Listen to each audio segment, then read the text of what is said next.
Yeah. So they're mathematically related to each other. And based upon that, you combine these fixed notes in a certain way, and you get a pleasing melody, a tune like that. So this has been all over the world. Every civilization will have some sort of music. They'll have the singing and they'll have the instruments, all around the world since ancient times. And of course, in India, we have way back the Samveda, which has got all 7 notes there, and all very particular, that everything has to be in tone properly. And even if they don't have 7, they have 3 tones. Again, it has to be in tone very properly. And if it is in tone properly, then the mantra has effect. So the music is a very, let's say, a mysterious bunch of sounds, because it has a great effect upon the human being in many different ways. So some people have, maybe it's not scientifically proved, but they've associated the different notes, the vibrational level, with the different chakras of the body.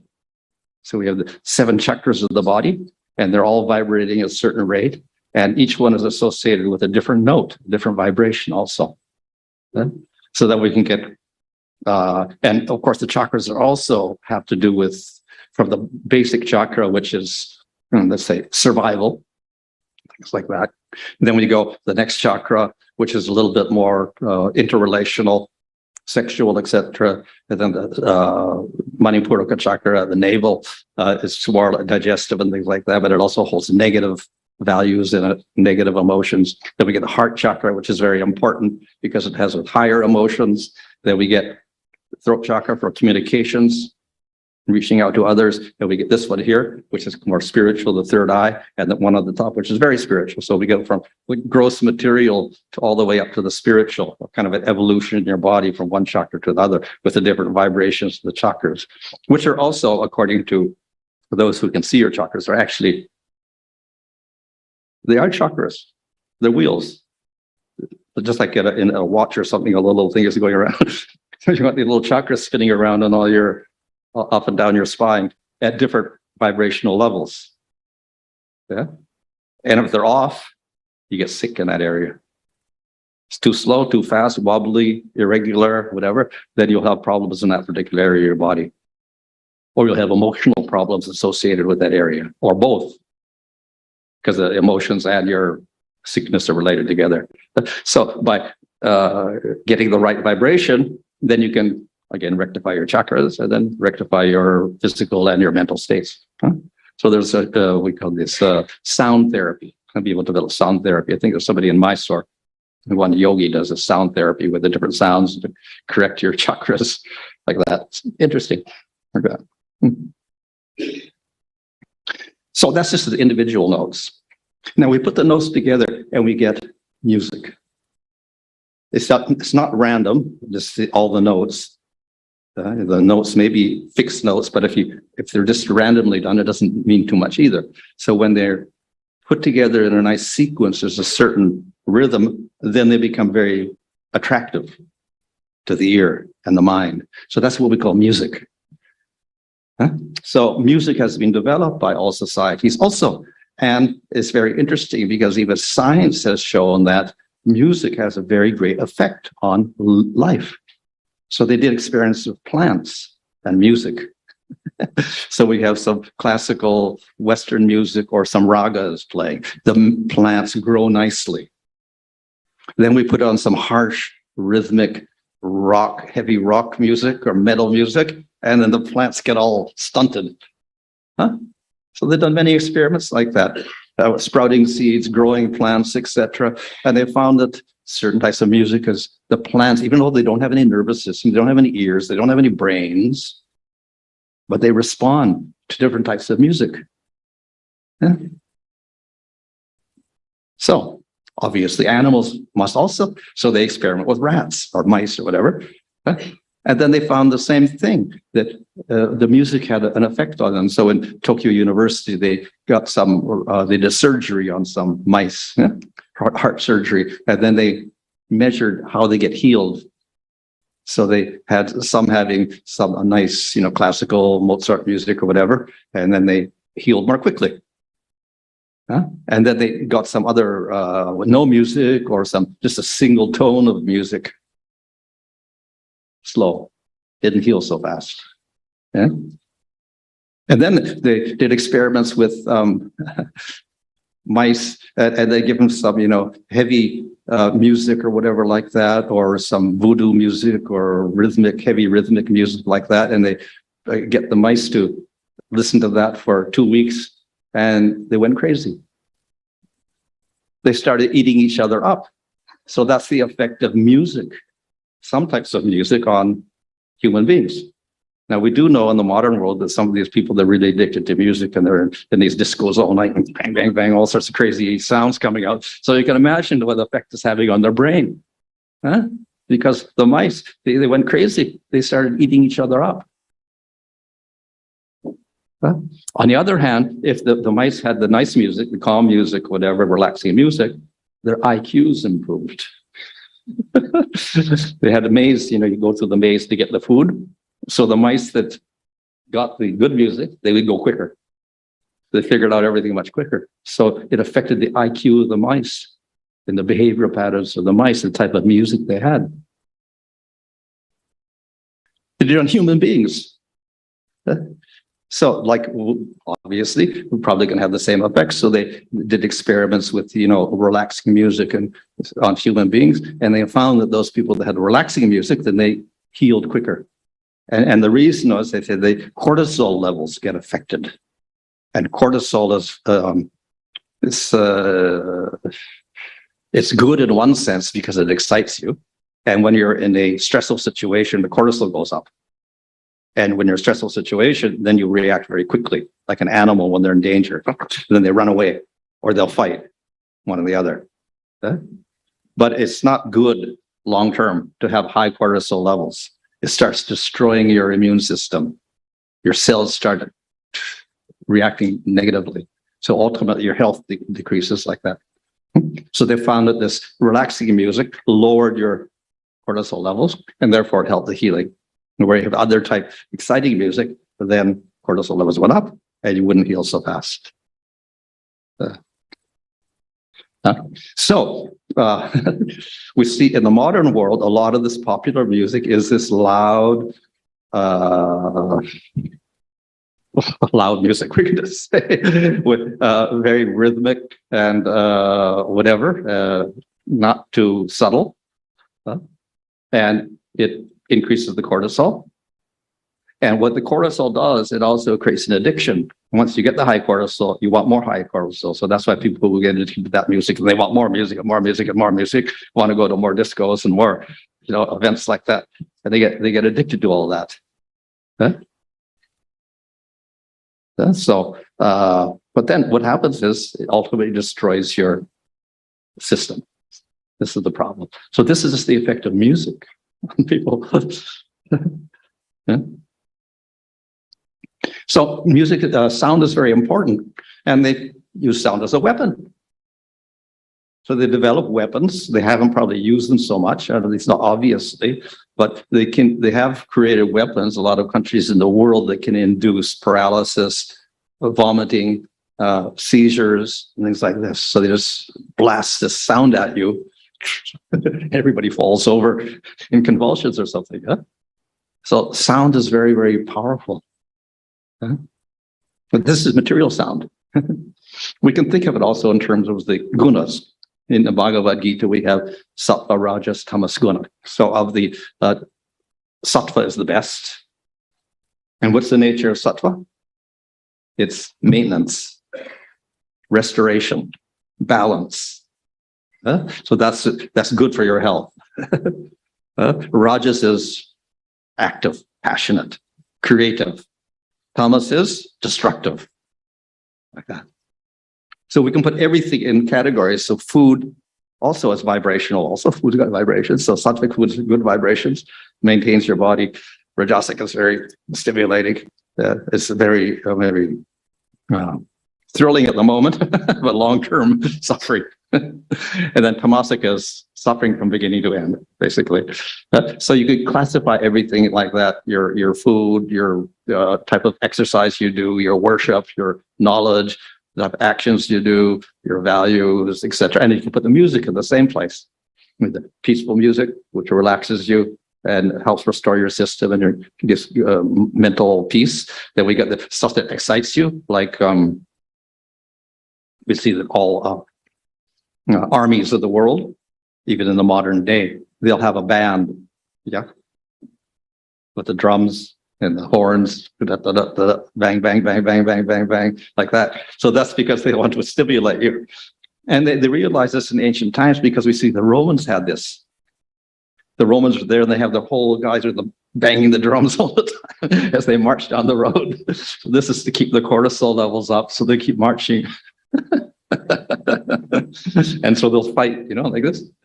So yeah, Rajas is good in one sense, Rajasic music for certain circumstances, but long-term again, it's not good. And Tamasic, of course, is just destructive from beginning to end. Okay? So that music goes into the gunas, and according to the guna you choose, you become like that. You have Tamasic music, you become Tamasic. You have Sattvic music, you become Sattvic. Yeah? Now, another interesting thing is there's something called the Cymatic Machine, which is not too difficult to construct. It's like a keyboard attached to this little instrument, and then it's got this plate on top, metal plate on top, which vibrates according to the sound. And then you put some sand or some particles, like a salt or something, on top of it. And according to the note, then the particles start moving into patterns.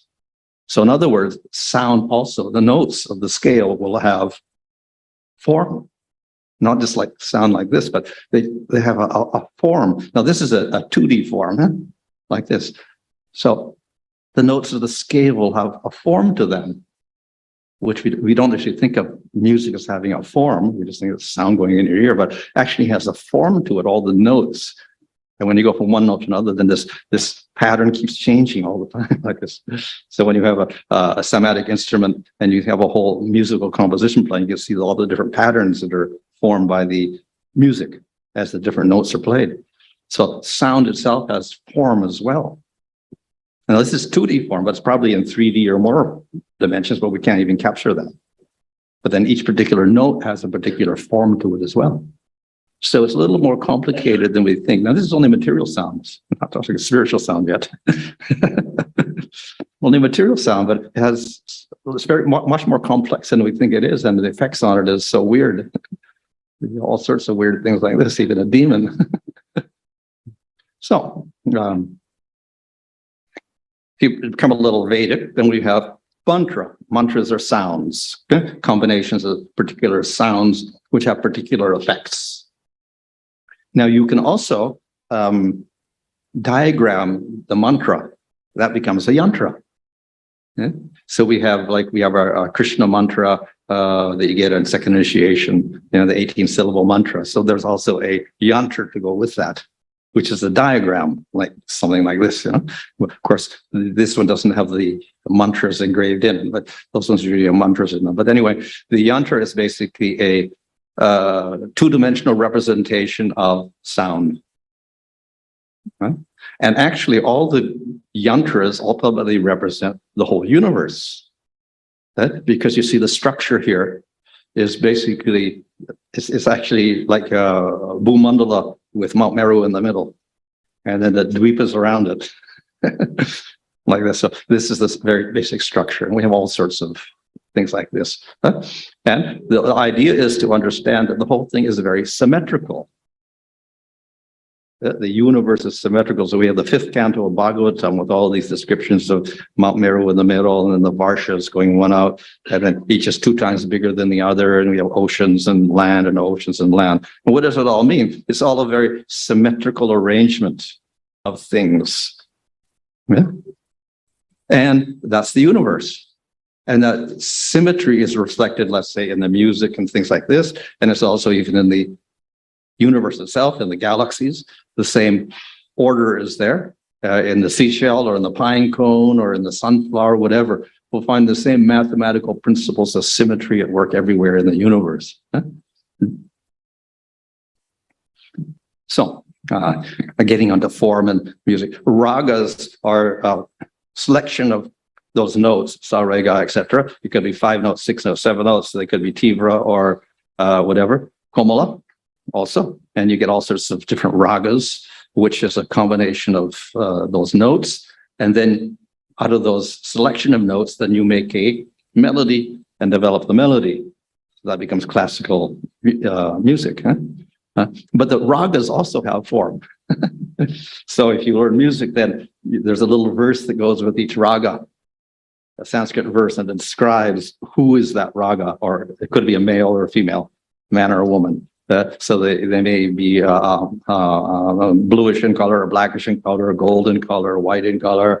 They're doing different activities and holding different things in their hands, etc. So each raga has a personality or different form. And then if you meditate on that personality of the raga, you learn the notes of the raga, and then you can deliver the raga properly to get the right meaning out of it. And then when a person hears it, again, they can visualize the form of the raga and that personality as a result of the expert singing. And of course, it gives a certain effect.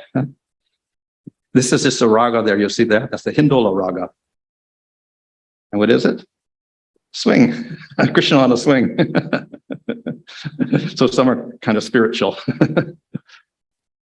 Okay, so then we have a very important aspect of sound, words. So if you look at the Bhagavatam, actually, in the 3rd canto, when it talks about the elements and things like that, then when it talks about sound, the element of sound, we have ether, and then sound is the essence of the ether, and then we have touch and air, etc., form and fire. So the sound definition is, it's not random sound. Sound with meaning. That is real sabda. It has a meaning to it. So words have meaning for us. So important, because this is how we develop as human beings, particularly. Animals, I think they got some dogs to talk. I saw that on YouTube. They can say a few words. But I think they got chimpanzees to talk. They maybe learn 20 words. There's a limit. Nothing more than that. 20 words maximum. They raised the chimpanzee from childhood and started teaching it like a normal child, but they couldn't get more than 20 words out of them in their whole life. Whereas a human being can get maybe 5,000, 10,000 words or something like that. So, and then they can relate the words in sentences, etc. So human being has a very great capacity for words and combinations of words to make sentences. So this is where we get the Vedas from, combinations of words. So it's very important for us. So normally we go by the scientific definition. Okay, you get a sound wave going in your ear, and then it hits your ear, then it's a certain, recognize it, and then we say, oh, that word means so-and-so. As a result of that, you combine those words together in certain ways, we get sentences, and combine sentences together, then we get knowledge. That's, normal material thing of how we get it. But as I said, the Vedic definition is a little bit different. That which contains the idea of an object indicates the presence of a speaker screen from our view and constitutes the subtle form of the ether. So by that sound, we should indicates an object of something. So it has a real meaning to it. It's not random sound like that. Okay? So therefore, sound ultimately means that which got meaning. What has got meaning? Ultimately, Vedas. So Vedas are the ultimate sound. But then that sound is a little different. It's not like this material sound going in your ear as a vibration, because it's eternal. Whereas this material sound is very temporary. So we're getting onto a different level now when we talk about sound of the Vedas. It's actually spiritual sound. So the Vedas themselves, Veda of course means knowledge, to know. And it's said to be the breathing of Hayagriva. So it's non-different from the Supreme Lord himself. And very, very, let's say, sound is celebrated in the Vedas itself in many, many different ways. And of course, we do have the famous Om sound, the original sound from which everything is generated. So this is glorified in the Vedas. And as explained in Chaitanya Charitamrita, Lord Chaitanya says that Om is the Mahavakya. It is the ultimate statement. Now, we have other things like, statements in the Vedas, but ultimately it comes down to Om. And what is Om? Vishnu, the Supreme Lord. So therefore, the Vedas ultimately mean Vishnu, Supreme Lord. They don't mean Devatas, they don't mean Brahman or anything, they mean Vishnu, ultimately. Okay? But it's a sound. But it can't be a material sound, it has to be a spiritual sound. But yet it also is related to the creation of the material world, because it's from that everything arises. So the essence of all beings is earth, the essence of earth is water, the essence of water are the plants, the essence of the plant is man, the essence of man is speech, the essence of speech is the Rig Veda, the essence of the Rig Veda is the Samveda, the essence of the Samveda is Udgita or Om. So everything goes back to Om again, finally. Everything in the material world, and then it ultimately is spiritual. So everything comes from the Supreme Lord ultimately. So that's what we mean when we say that everything emanates from Vishnu, ultimately. So sound emanates from Vishnu, Vedas emanate from Vishnu, material sound also emanates from Vishnu, material world emanates from Vishnu, everything coming from him. So the Supreme Lord is the creation and destruction of everything in the material world, and it's coming through sound. Interesting to know that even according to modern science, sound is also important in the beginning of the universe. But we see even in like Brahma Samhita there discusses how Brahma was meditating and then he heard sound. And then finally he heard the flute, Krishna.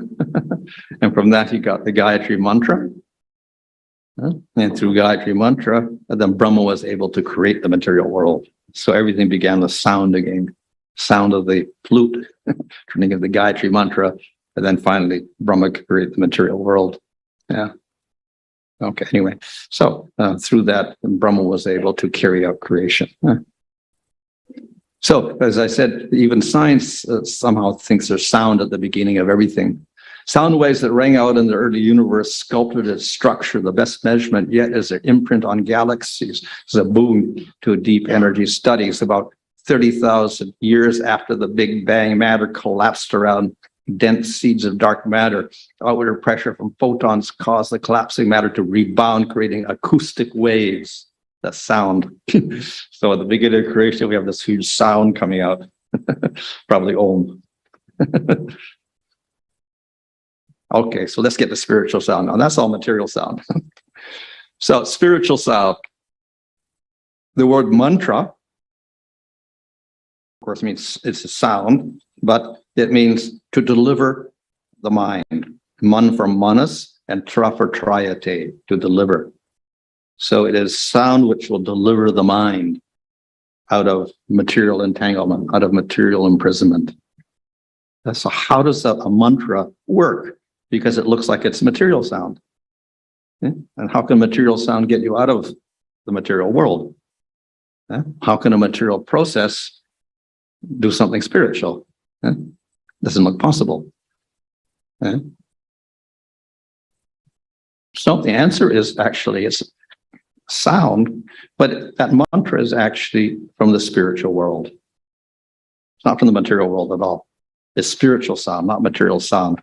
It enters into the material universe, just as the Supreme Lord himself in the spiritual world also enters into the material world, and we can see him, but he's not affected by it at all. It never becomes material. So the mantra also is spiritual in nature, from the Lord, not different from the Lord. But we can also hear it in the material world, but it's non-material. Very mysterious. How does that happen? How do we get something operating like that? So there's a little subtle description of how this happens also in the Bhagavatam itself, of 11th canto. There's a little bit of a commentary there. And it's also in other, not only in Vaishnava literature, other groups also explain sound in this way.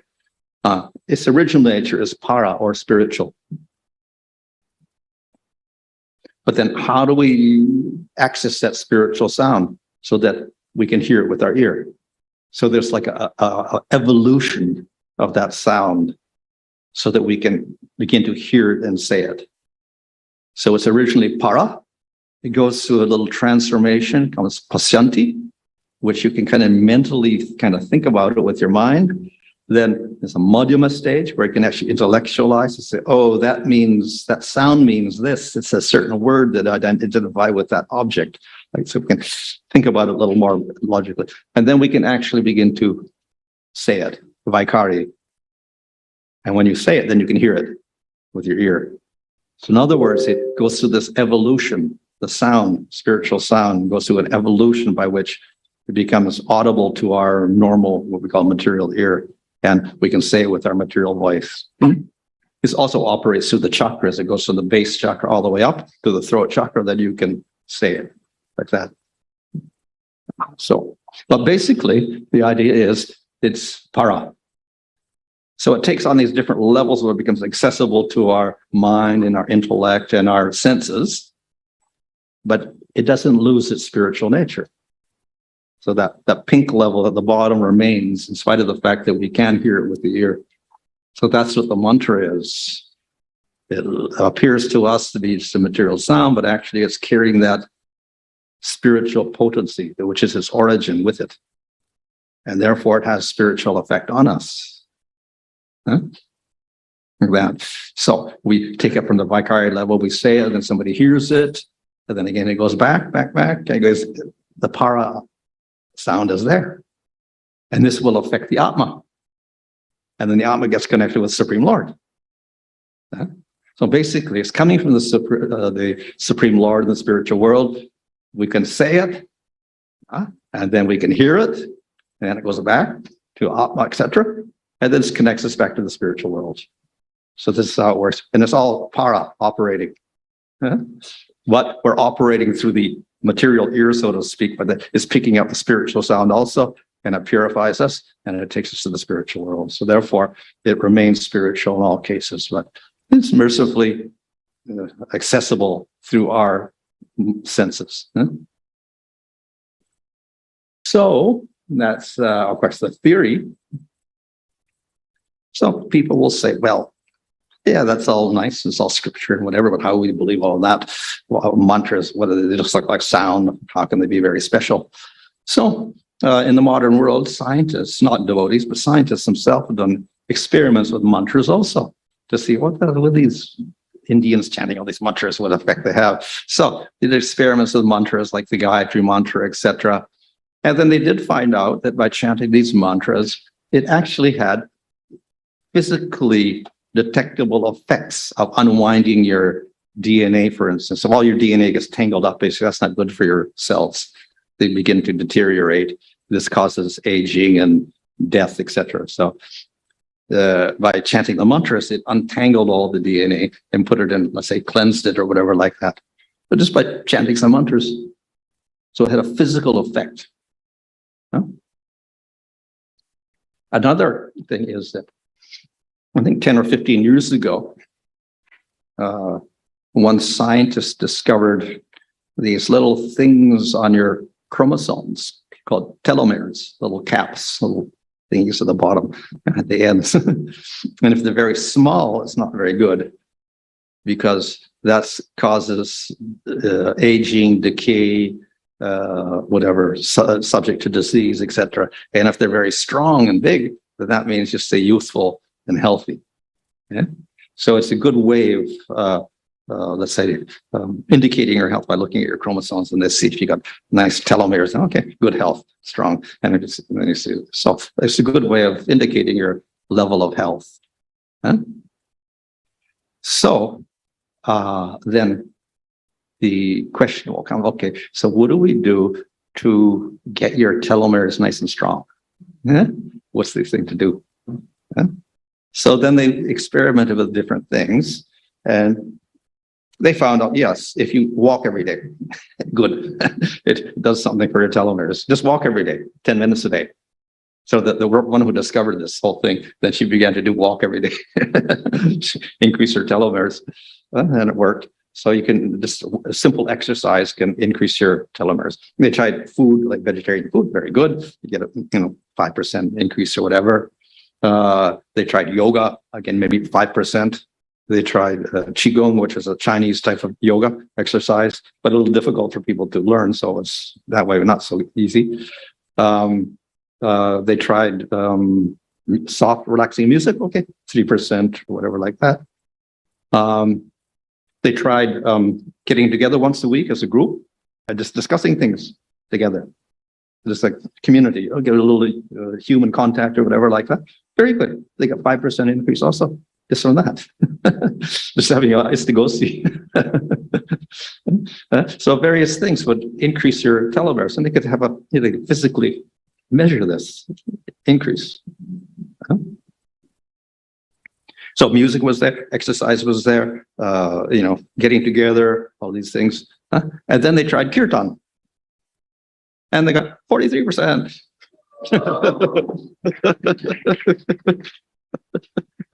They stood 12 minutes a day for 2 months. They got 43% increase of their telomere strength. This again is a physical effect. It's not even a spiritual effect, but even physically then, the kirtan would be effective. Of course, we could say, why? Because there's a music element in it. It's got the togetherness element in it. It's got the mantras there. Yeah. It's got a whole series of things, plus exercise when you're dancing, etc. We've got a little bit of everything in it. Plus, it's got the spiritual effect of the mantra there.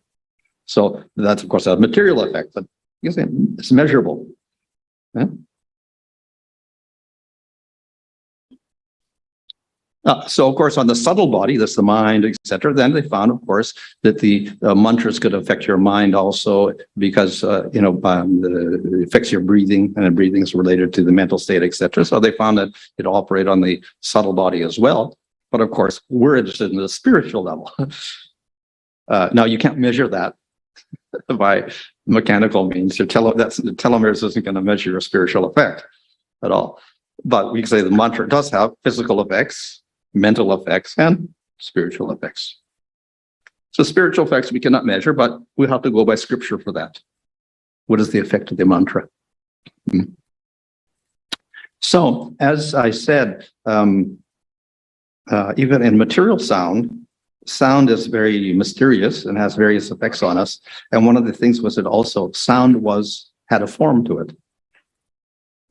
So this is what we say, that spiritual sound is non-different from its object. So the sound Krishna, is the form of Krishna. Right? So sound can have form. So the word Krishna has a form, which is Krishna. Spiritual sound Krishna has the form Krishna. And just like the material sea had a particular form, a two-dimensional form, material form. So the sound Krishna has the form Krishna.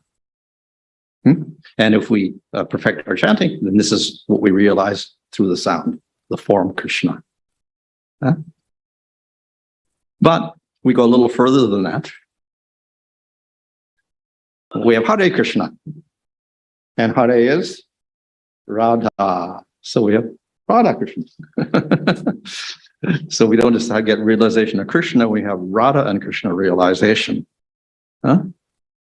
So, what is the final result that we're trying to get from all of this, spiritual, whatever, realization? Ultimately, everybody wants happiness, basically. So that is represented here in Radha and Krishna.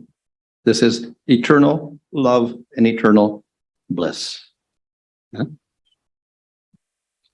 And that actually even etymologically speaking, if we take the meanings of the words Radha and Krishna, whatever, or Hare and Krishna, then this is what it indicates. So Krishna, of course, means all attractive. And in Gautamiya Tantra and other works, Krish means the source of everything. And Na means the source of all bliss.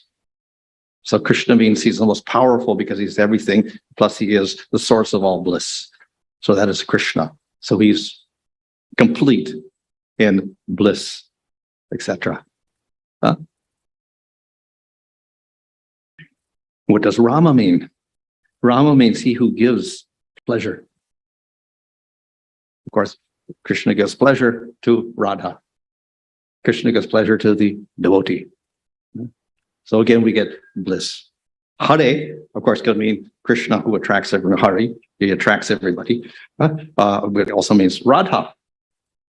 And what is Radha? Radha is Hladini Shakti. She is also bliss. So we have three words of bliss: Krishna, Hare, and Rama in our mantra here. So therefore, the whole goal is that bliss by realizing Radha and Krishna. So we get the spiritual bliss of prema through sound, chanting the name of Krishna and Radha.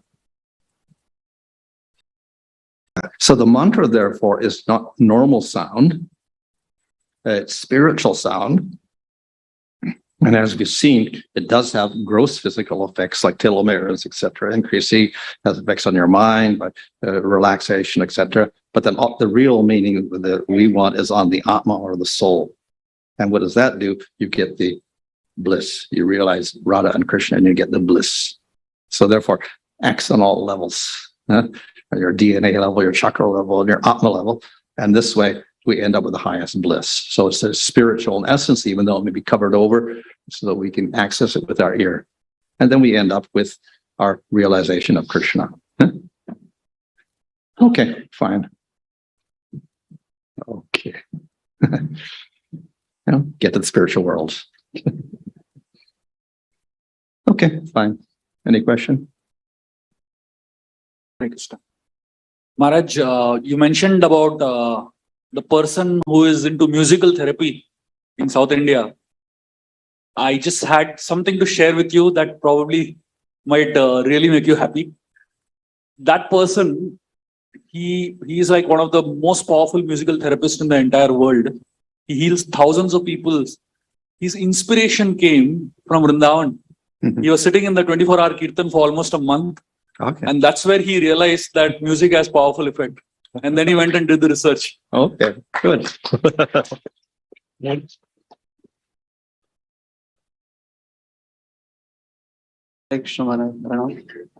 The wonderful, very soothing explanation, Maharaj, you gave mercifully.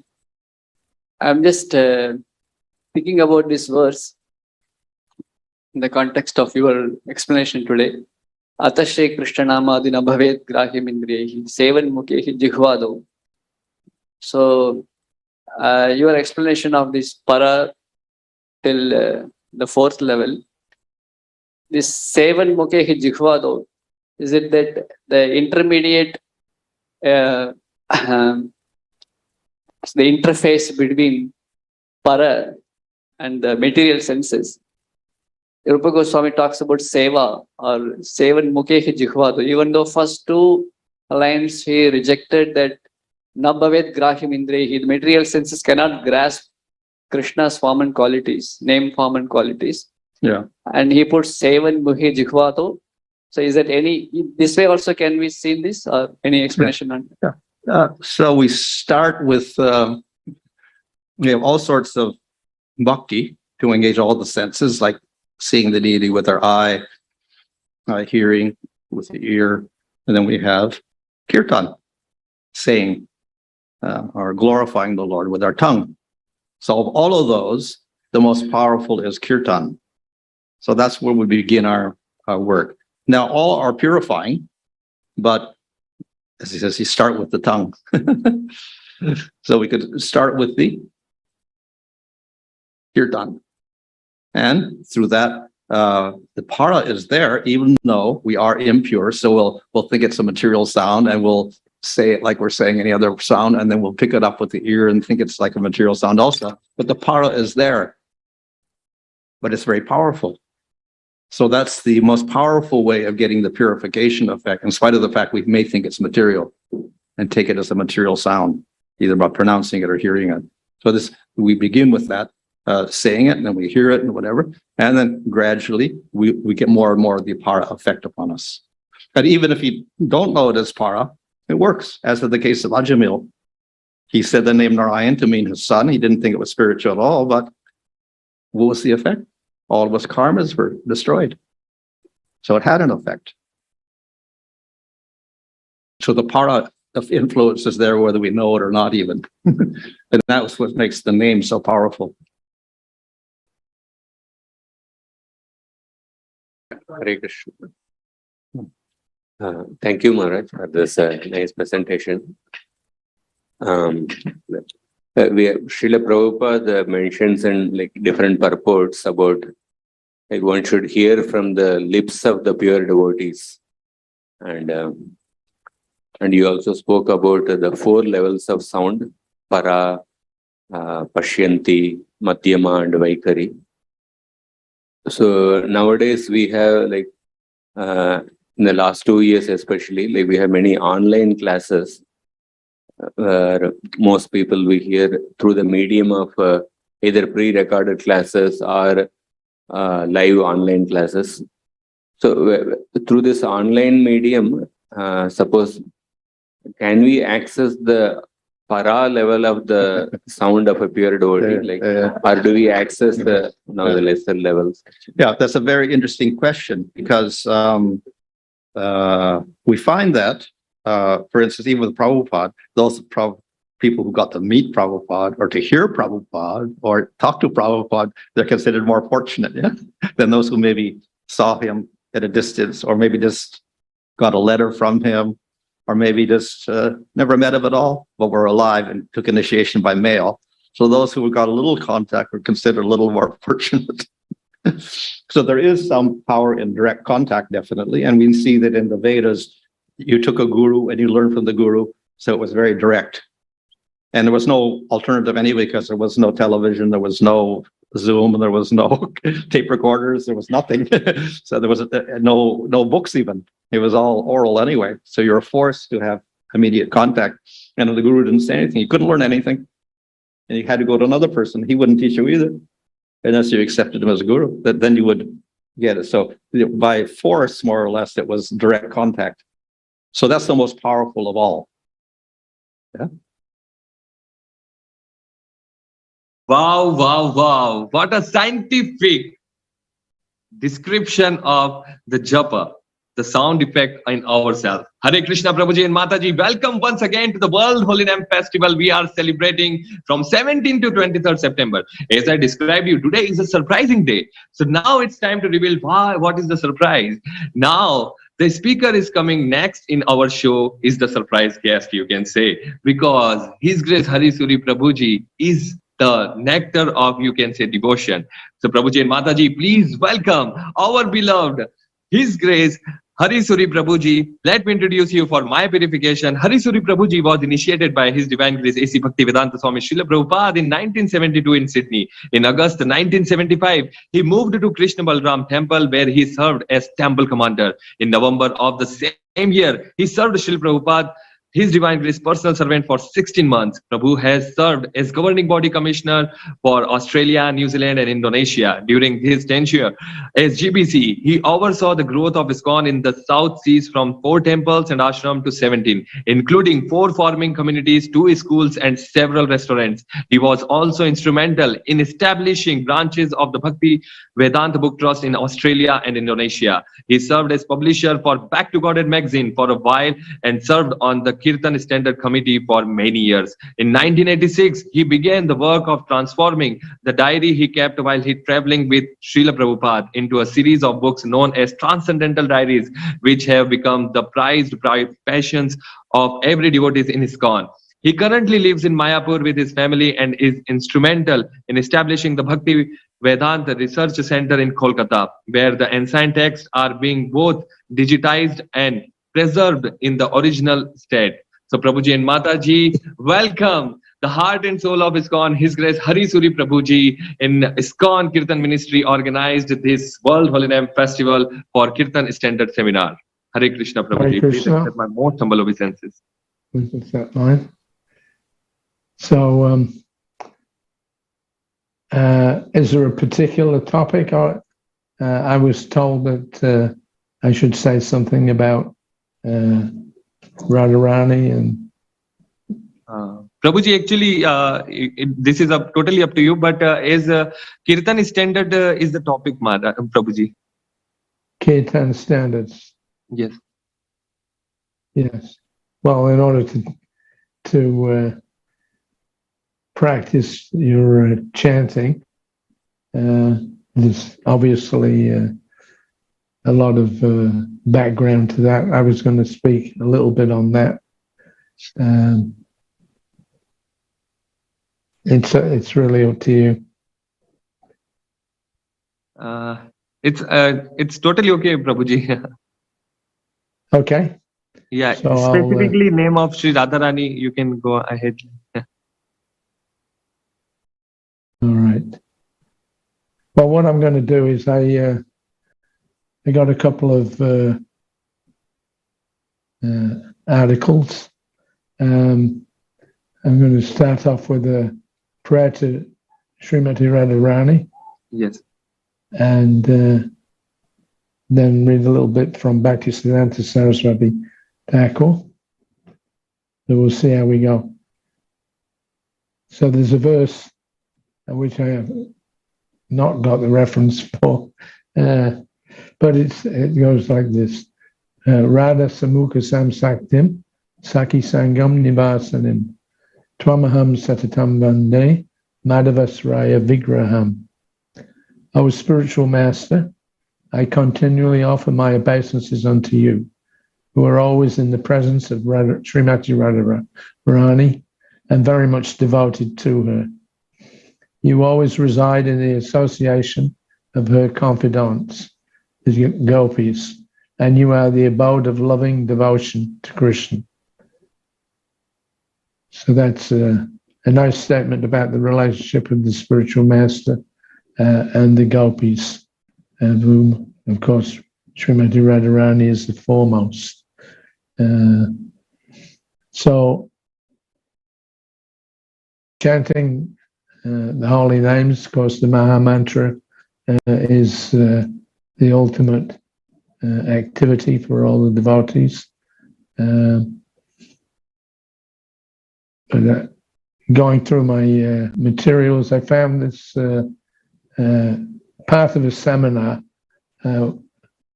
which was being conducted by Bhaktisiddhanta Saraswati Thakur. This is from an article in the Gaudiya magazine from 1934. So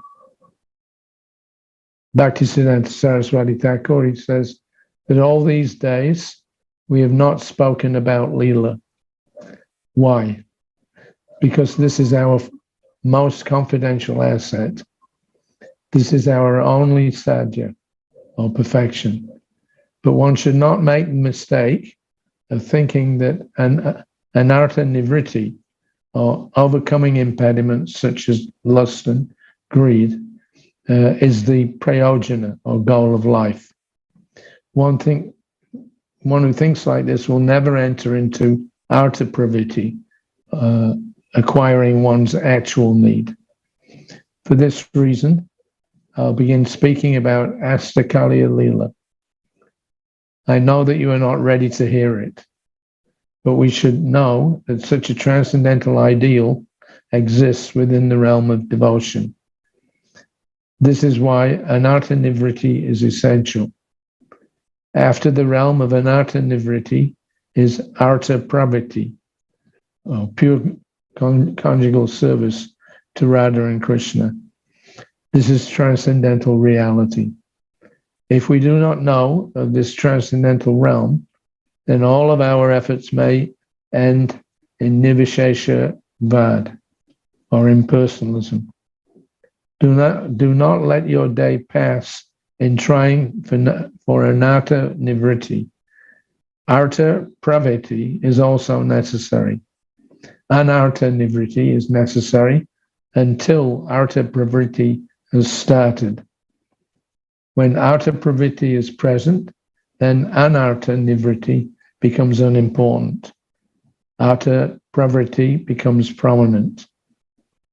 Those who have chanted Harinam for 15 or 20 years should know such things. The beginners need not know these topics, or they will misunderstand. These topics are for certain audiences, but not for all. Also, it is said, Apana bhajana kata, na kaki be jata jata. One should not reveal one's bhajan to others. So if we disregard this instruction of our previous acharyas, then there may be a permanent fall from the realm of devotional service. So this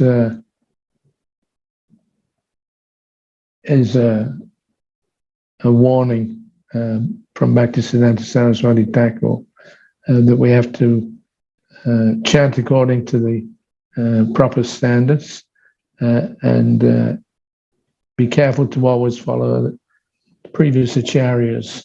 Otherwise, one can fall down from the realm of devotional service. So, anartha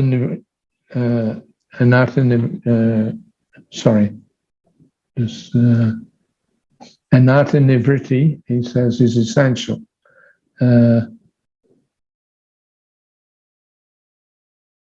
So that means dispensing with unwanted things which form blockages in our practice of Krishna consciousness, especially in our chanting. At the same time, there's a consideration of artha pravritti. If you consider an artha nivriti, that's getting rid of the unwanted things. But the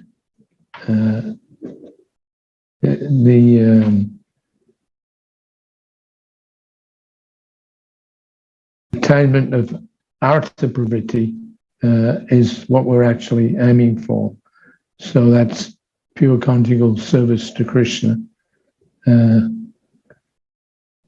If we this is an interesting point. It says that if we do not know of this transcendental realm, then all of our efforts may end in nirvishesha shunyavadi, or impersonalism. So he's saying that don't let your day pass in trying for anartha nivriti. Artha pravritti is also necessary. So this is where we have to be careful. He says that if we don't observe this different stages properly, and then there's a chance of falling down.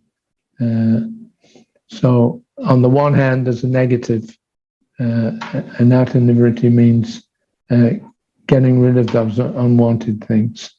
But at the same time, one has to develop the positive experience of chanting, in which he says artha pravritti becomes prominent. So these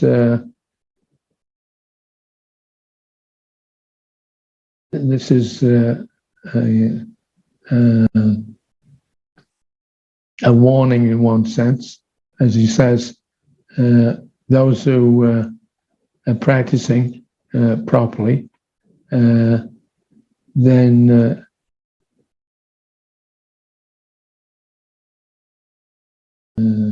let's see, sorry, I lost my place. Those who have chanted Harinam for 15 or 20 years should know such things. So when we're chanting, we're not just chanting according to a melody or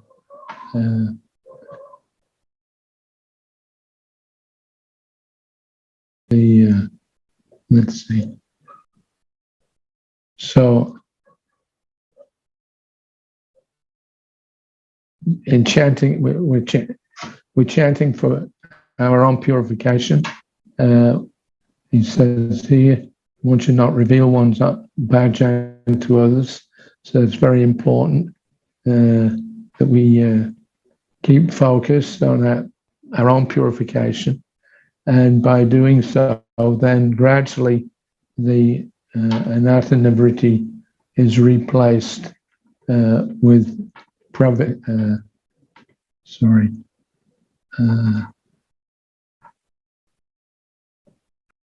it's yes.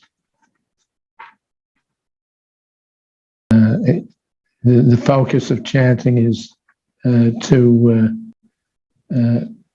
increase this artha pravritti. So I found there's a very good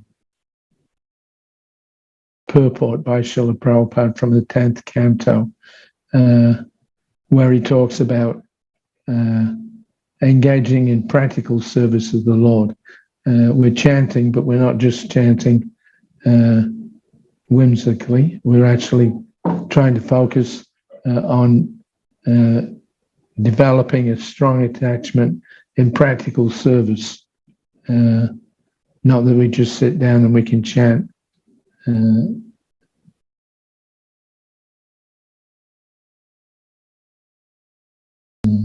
Let's see.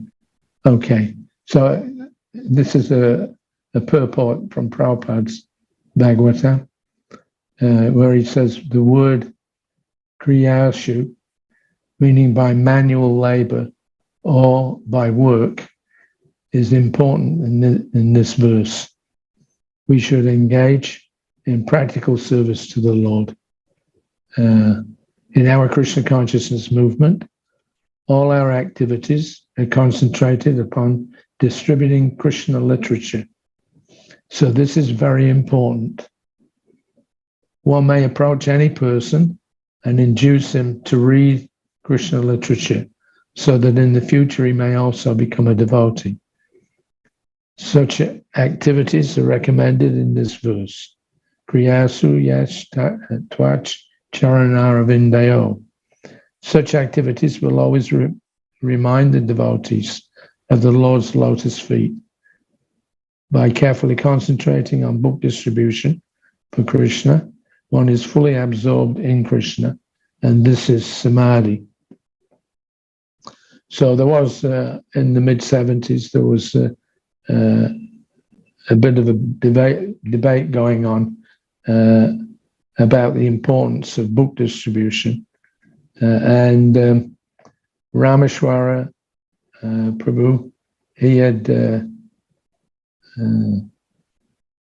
was running the BBT, so he was preaching to the devotees that book distribution was the equivalent of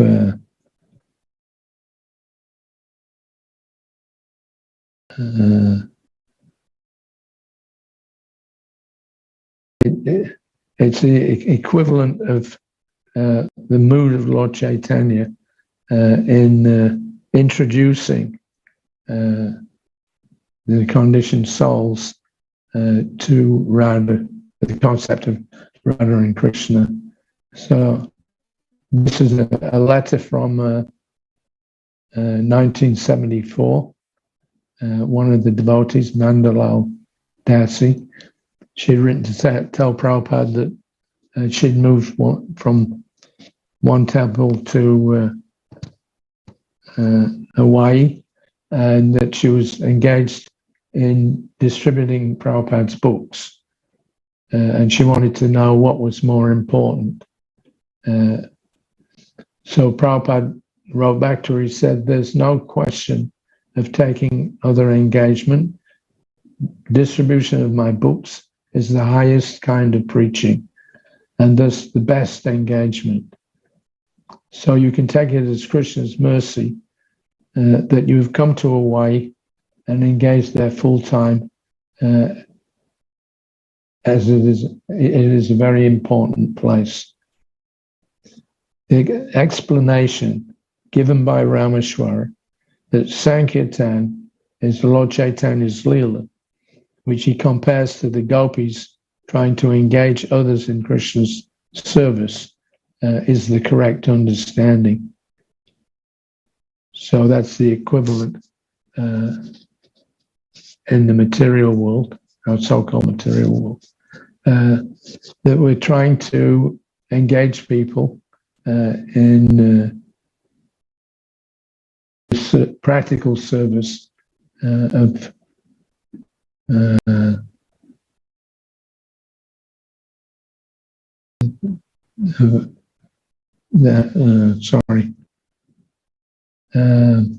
the explanation, Prabhupada says, by Rameshwara, that the Sankirtan is Lord Chaitanya's Leela, is correct. it's the equivalent when you're distributing books. It's the highest mood because it attempts to reconnect the conditioned souls with Krishna. So that's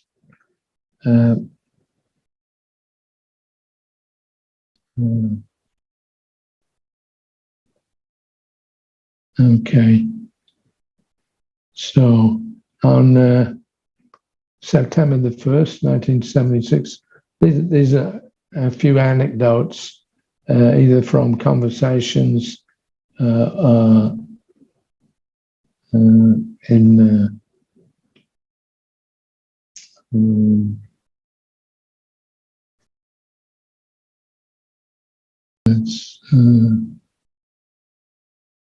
from morning walks, from lectures, etc. So this is September the 1st, 76 in Delhi. Today is Radhastami. So Prabhupada observed the half-day fast along with the rest of us. He went out on his walk as usual, morning walks, and during the walk we noticed some men gathered around one of those roadside food stalls, eating bel puris. So Prabhupada explained that those snacks are filled with dal and are especially offered to Radha Vallabha. So one devotee asked, he complimented Prabhupada on his knowledge of cooking. So Prabhupada told us that right from his childhood, if somebody was preparing food, he would want to see how it was done. So this, back to Robin from England, he observed that in India it seems that most people can cook something. But in the West, people are now practically helpless. They buy everything, it seems, in packets, he said, and you would not know how to prepare any food as much as to just cut the packet open and pour it out. And then even then, they don't know how to put water into the pan. So Prabhupada agreed with him. He said they do not know how to eat on the whole. India knows how to eat. I've traveled all over the world, and this is my experience. Nobody knows how to eat. Only in India. In every province, they've got different dishes because the women, they're trained how to cook very nicely. Woman is meant for that purpose, how to make nice palatable dishes. So in Bengal, there's a ceremony after marriage, Baubat. So the newly married girl, she shall cook, and all of the relatives and friends are invited, and they appreciate, oh yes, nice cooking. Then she is accepted as a member of the whole family. And if not, Prabhupada asked if her cooking is not. Therefore, she's trained up, Prabhupada said. And if she's not trained up, she must be trained up, Prabhupada replied, his tone indicating that there was no possibility of it being otherwise. Just like Radharani, she was trained up in 64 arts. Do you think to captivate Krishna is an easy thing? How much qualified she must have been so that Krishna was attracted.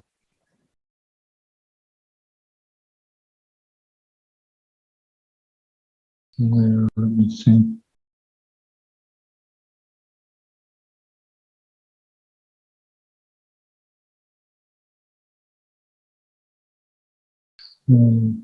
Just give me 1 second.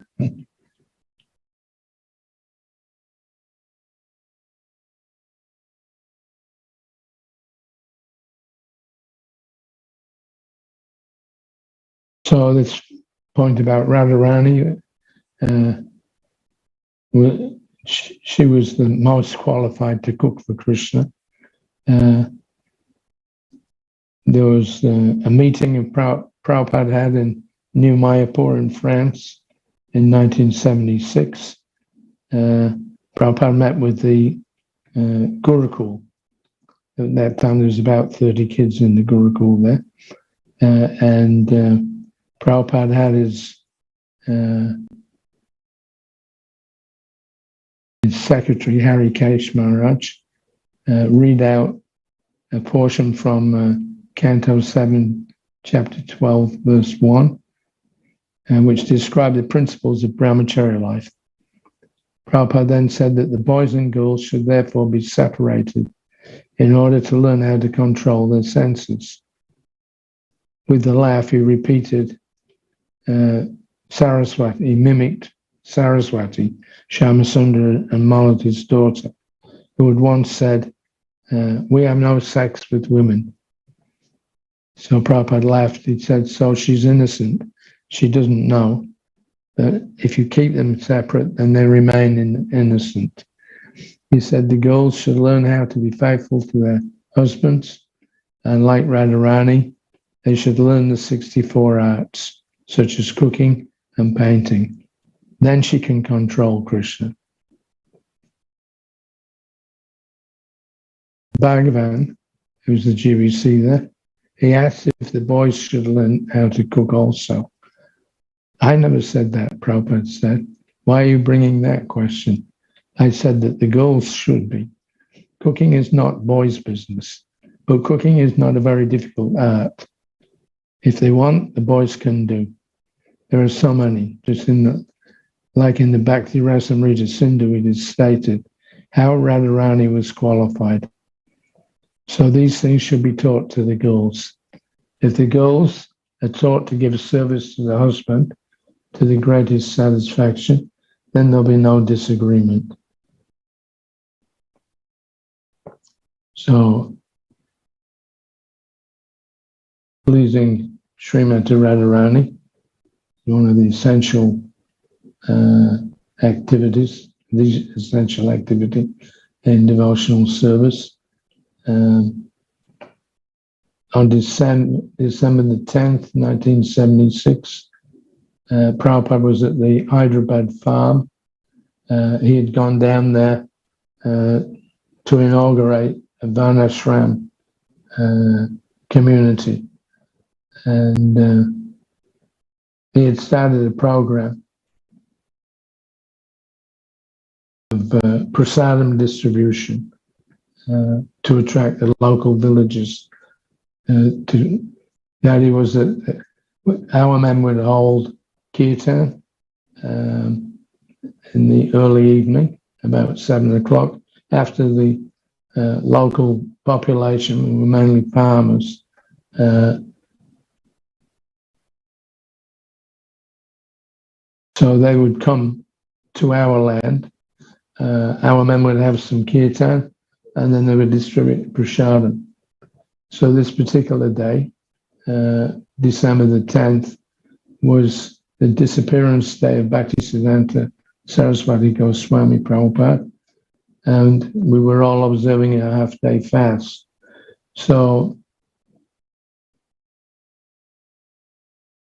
early in the morning, at 6 a.m., Prabhupada called in Mahamsa along with other senior men.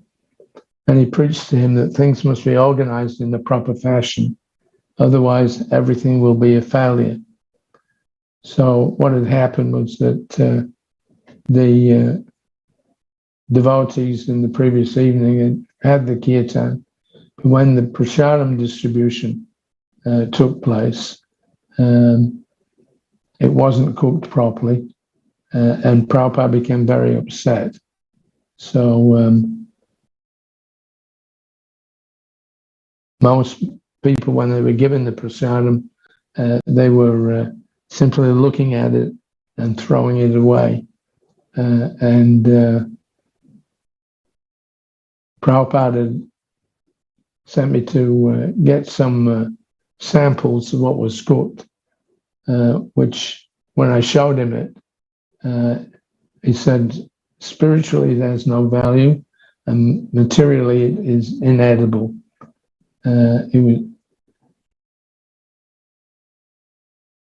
He could see that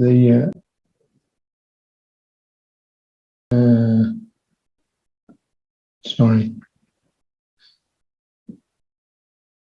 He had sent me out to get a sample. When he saw the sample, it was inedible. So Prabhupada became very upset. And because the Mahamsa Swami, who was in charge of the project, wasn't there, Prabhupada kind of put it to one side until the next morning.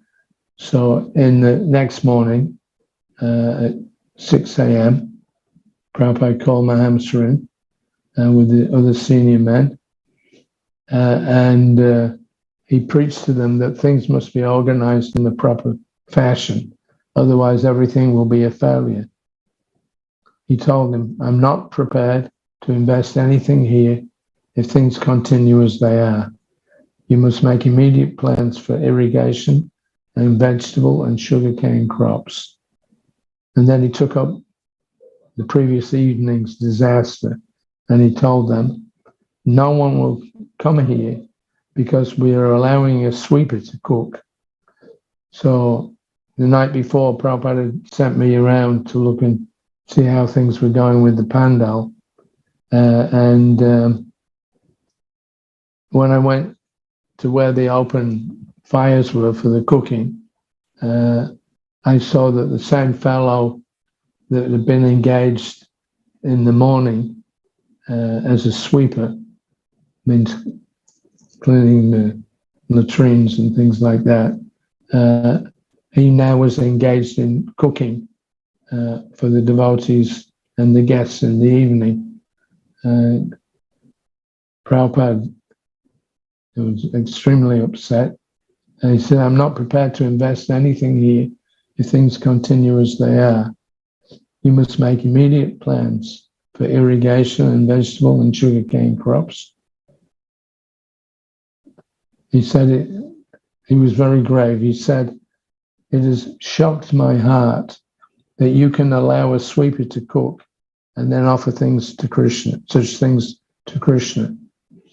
We say that you must be second initiated, but you are allowing a sweeper to cook.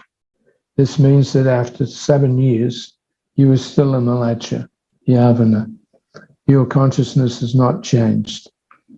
We are saying, Radhikara Paka Ana Vividha Bhyanjana, Paramara Nandi Krishna, Korina Ojana. Radhika and her Gopi friends are personally cooking and making such nice arrangements for giving very palatable foodstuffs simply for pleasing Krishna.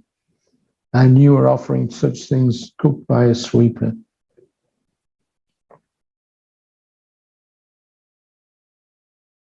So the main point here is that, as I quoted that first verse, the spiritual master enables us to worship Krishna in the proper standard.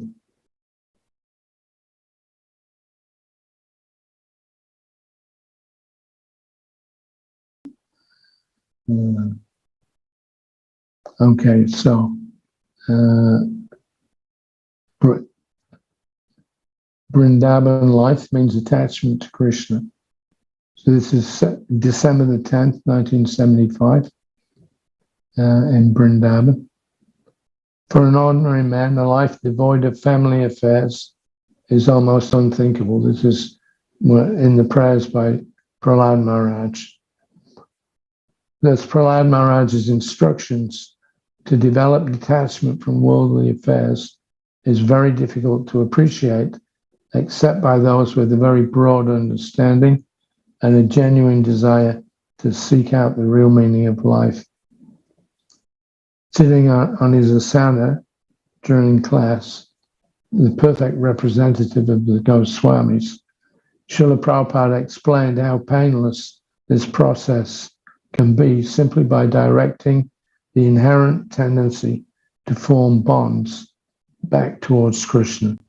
He said this is the bhakti process, not that we have to bring a separate attachment, but it has to be cleansed.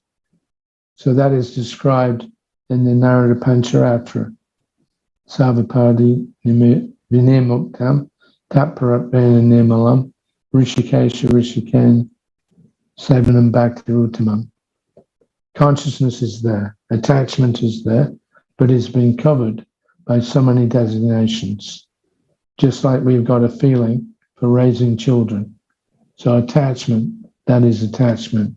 So what Mother Yasoda is doing, she's attached to Krishna, and that is Vrindavan.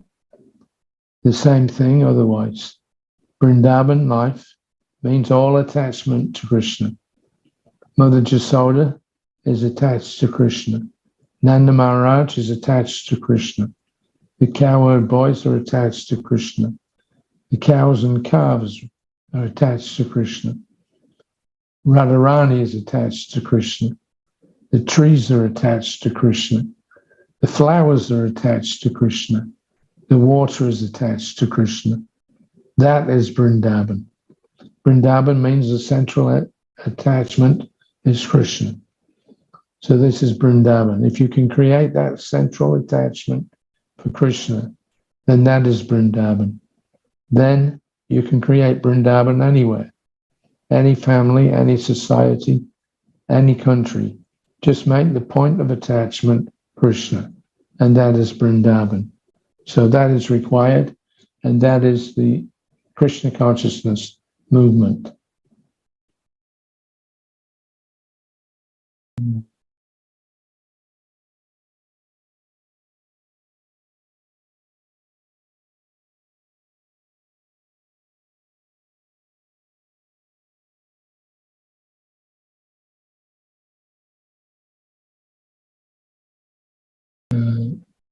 Sorry, I've got too many windows open here. Okay, so on 13th of September, 1976, Prabhupada was in Vrindavan because that was dealing with from the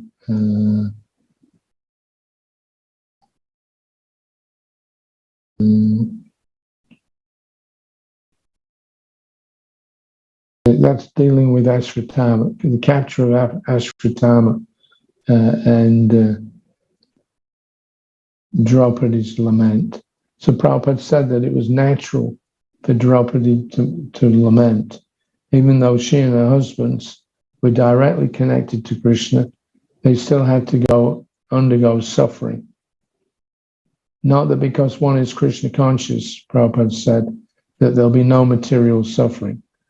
Actually, those who are Krishna conscious, they have no material suffering, although it appears that they are suffering, but they are not suffering. So they can accept any so-called suffering and accept it as the mercy of Krishna. Tate nukampam shushamikshimano bunjana evatma kritam vipakam. And then he rather thanks Krishna that I've had to suffer so many times, but you have minimized it just to give me a little suffering. So that is your mercy. And if anybody lives in that attitude, and everything is taken as Krishna's mercy, then he's guaranteed to go back home, back to Godhead. Mukti Pade Sadaya back. Daya back means he's going back to Godhead, back to home, is exactly like the inheritance of the property by the son. So we should learn from the Pandavas that Krishna was always present with them. Still, they had to suffer so many material tribulations. They were never unhappy, neither they requested Krishna that, my dear friend Krishna, you are always with us, still we have to suffer. It was never expressed like that. So that is pure devotion. Never try to take benefit from Krishna, simply try to give benefit to Krishna, and this is pure devotion. To further illustrate his point, he told a story. He says, perhaps you know that once upon a time, Rupa Goswami desired that if I would get some nice foodstuffs, I would have invited Sanatana Goswami and cooked some nice food. So he was desiring like that. They were living in Vrindavan, here and there, under the shade of a tree. They had no stock, nothing. So one very beautiful girl came and offered rice, dal, and ghee. She said, Baba, we've got some festival. So in this country, they address saintly persons as Baba. So she offered so many things. And he immediately invited Sanatana Goswami. They were living separately. And Rupa Goswami was a very good cook also. So he prepared very nice preparations and offered them to Sanatana Goswami. So Sanatana Goswami astonishingly inquired, where you got all these nice things in this forest? So he told the whole story that in the morning I desired, and in just a few hours' time, a little time, one very beautiful girl came and offered this ingredients. So after hearing the description of the beautiful girl, Sanatana Goswami could understand this is Radharani.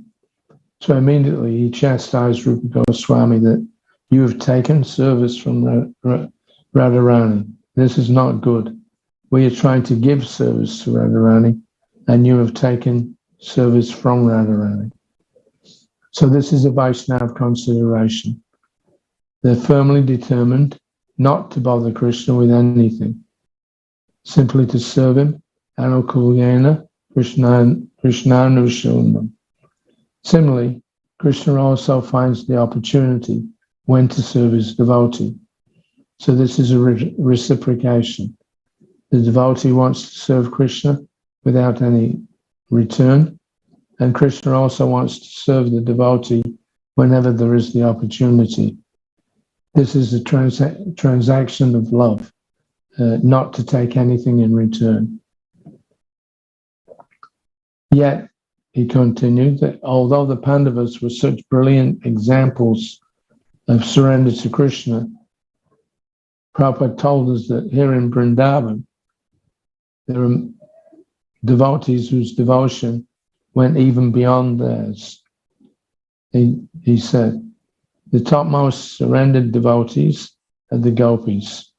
There is no more higher exalted devotees than the gopis. Therefore, Chaitanya Mahaprabhu recommended that the gopis, Ramya Kachid Upasana Rajavidu Vagena Kalkuta, that there is no better type of worship of Krishna than the method by which the gopis worshipped Krishna. Their love was so intense that they didn't care for any family, any honor, or any prestige, nothing. That is the highest, topmost loving stage of Krishna. And Krishna also loved the gopis, so much so that Krishna asked them that you cannot expect any return from me for your ecstatic love. I cannot give you. It is beyond my power. So they had purchased Krishna, and the topmost gopi is Radharani. So we should not consider these gopis' dealings with Krishna as ordinary material dealings.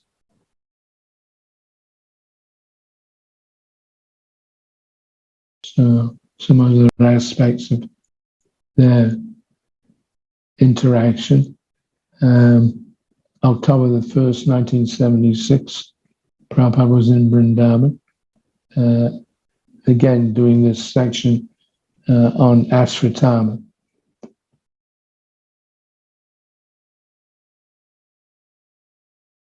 So Prabhupada, in that talk, Prabhupada said there is a competition between bhaktas.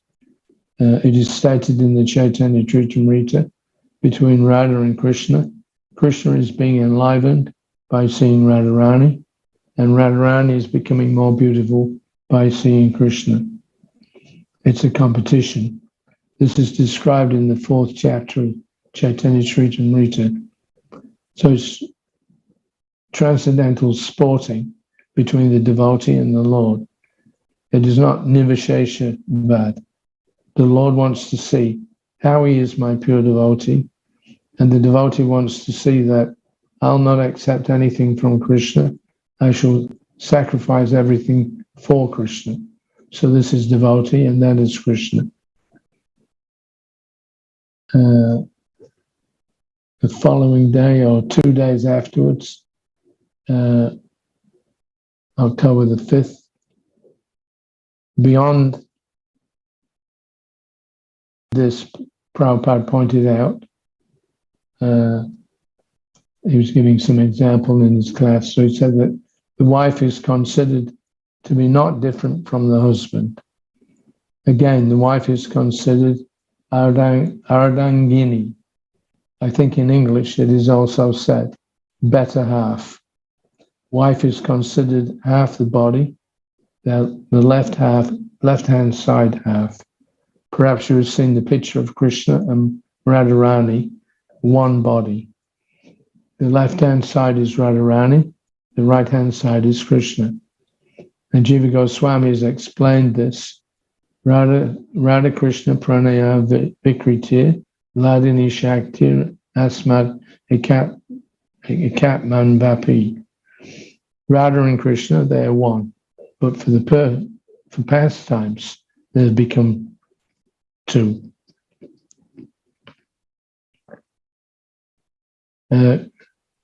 Before I go on, you mentioned there was one Mataji that was coming online.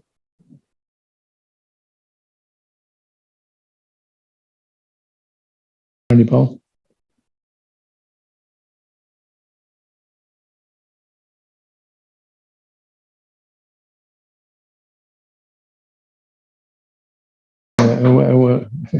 Whoever's conducting this seminar, do you want me to read up until 8 o'clock, or this Mataji, is she also sharing the same time spot? Or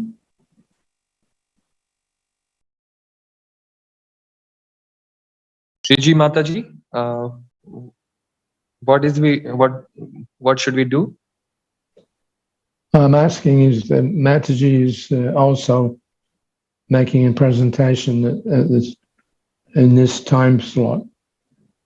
Hare Krishna Prabhuji. Please accept my most humble obeisances. All glories to Srila Prabhupada. Prabhuji, if you want to continue, then we have still time, 15 minutes. Okay. So you're happy just to Yes. Listen. Yes, Prabhuji. Thank you. Okay. All right. So when Prabhupada was in Tehran in 1976, in August, he, as he normally, practically every day, you always heard Prabhupada say something to condemn material atheistic science. So again, we were in the back garden of a house that was being rented by Atreya Rishi Prabhu. This is in Tehran. And Prabhupada again was preaching against the atheistic scientists. So he condemned them that their ideas that everything simply came about by accident or chance or without any cause. So he had Hari Kesh Swami read out verse 16:8 from the Gita. They say that this world is unreal, that there is no foundation, and that there is no God in control. It is produced of sex desire, and it has no other cause than lust. So Prabhupada gave a brilliant analysis to show that even by this reasoning, nothing could exist without a cause. This is their accident, he said. Accidentally, there's a sex desire and something is produced. Still, they cannot say causeless, because here it is said, karma, I to come. The lusty desire was there. So therefore, lusty desire is the cause. So you cannot say anything is causeless. That is not possible.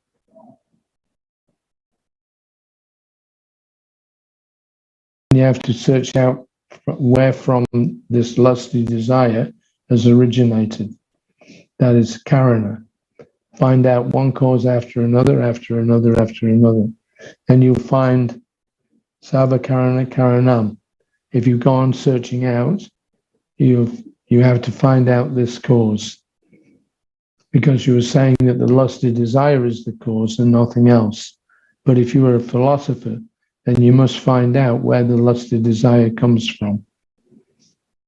So Harikesh Maharaj, who Prabhupada often uses as a foil for his arguments against the scientists, raised an objection.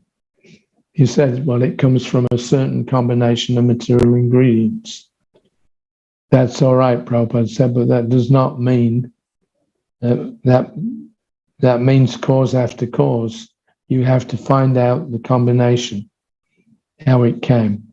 So this is called philosophy. Go on searching out, then you'll find Savakarana Karanam. We say that karma haitu kam, that desire is there in Krishna. And therefore you are part and parcel of Krishna, and that desire has come to you. So we see Krishna's dealings with the gopis, with Radharani, exactly like young man, young woman. The karma haitu kam is there. It is not fictitious, but it has come down. Jama jasya jata, ahamadiri devanam, matasavam prabhardate. The karma is, you have to accept it because Krishna says, matasarvam prabhardate. Whatever you have got, that is from me. You cannot say that karma is independent. It is not a fact, but rather it is coming from Krishna.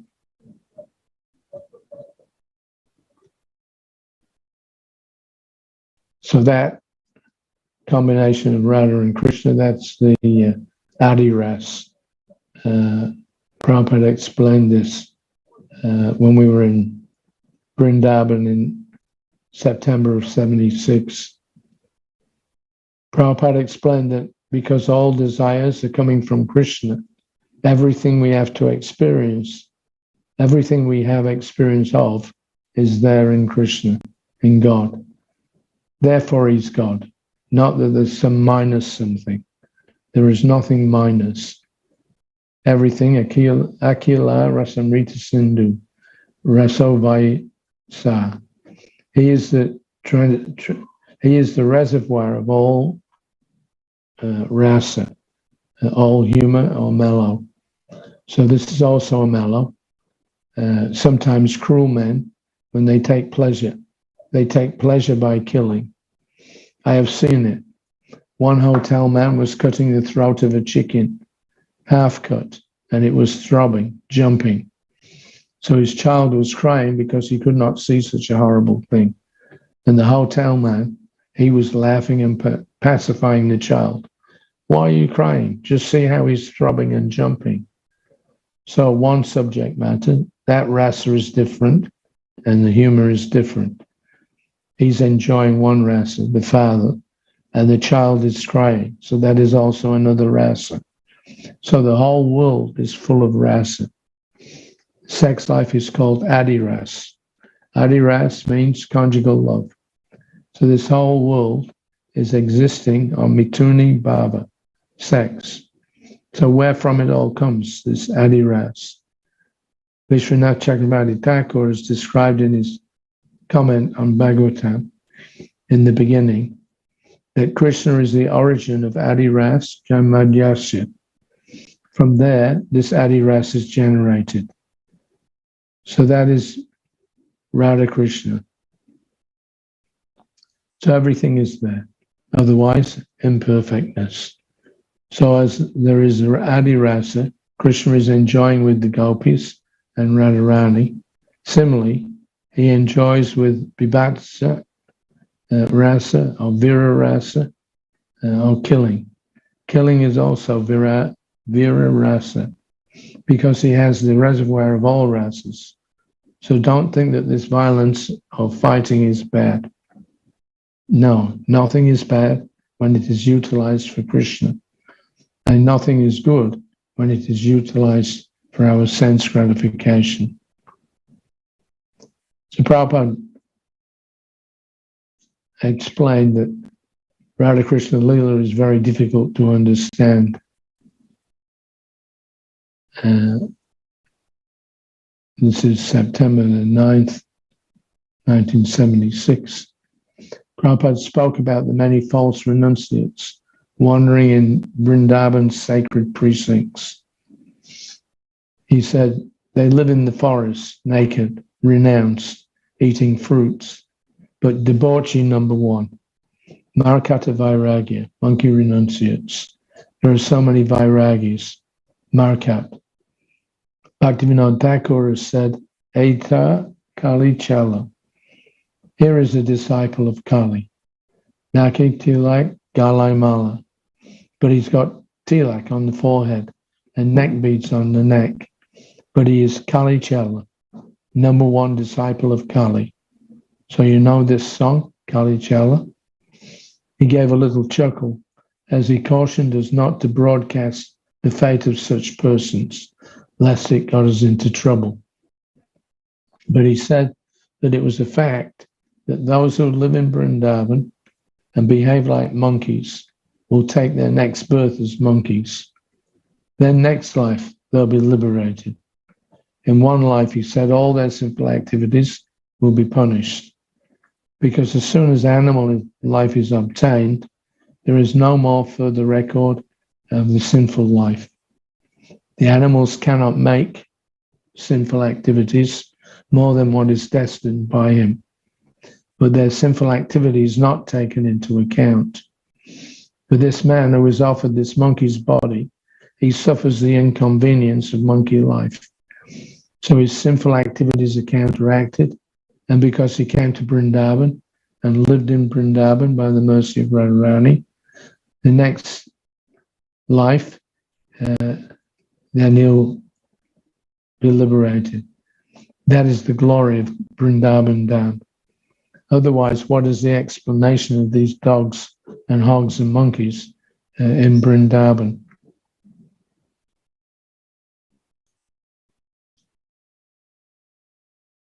Okay, there's 5 minutes left. Does anybody have any comments to add, or is there 1 or 2 quick questions?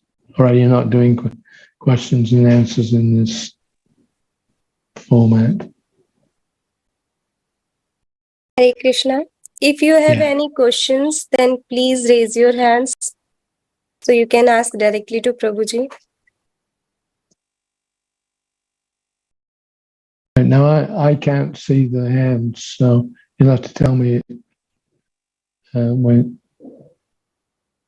when somebody puts their hand up. You'll have to let me know. Sure, Prabhuji.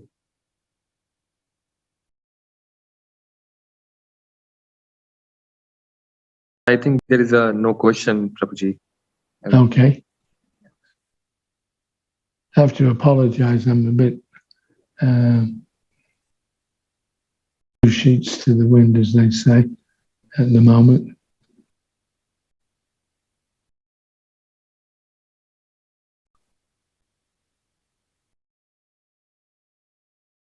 Okay, so just a last comment about Radhakund.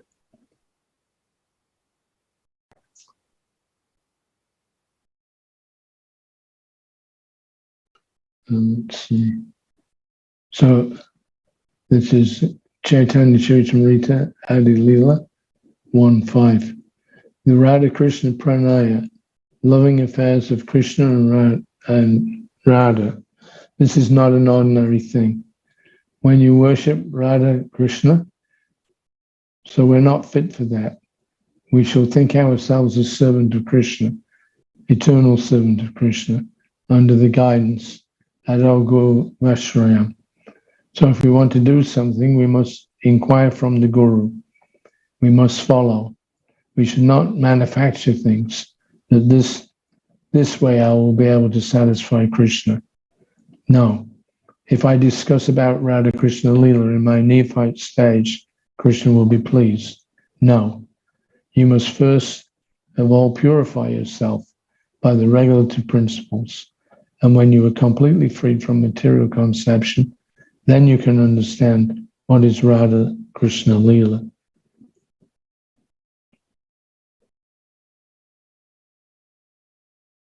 Let's see. Okay, that's it's nearly 8 o'clock. So I can stop at this point. Thank you so much, Prabhuji, for your priceless time. We are so glad to hear from you. This is such a blessing. His Grace Hari Suri Prabhu ki jai, Jagat Guru Srila Prabhupada ki jai. Thank you so much, Prabhuji, for your priceless time. It's a nectar for us. Thank you. Thank you so much. I apologize. I got the topics mixed up, so that's why I'm a bit spaced out. I was trying to. It's such a beautiful Maharaj, Prabhuji. We love that. Don't say that. Well, whatever chanting that we're doing, it's ultimately we're doing it to petition Radharani to engage us in Krishna's devotional service. So it's important to know about the Radha Krishna, at least some of the inner workings of Radha Krishna Leela. Yes. It's not that Prabhupada didn't talk about it, he did.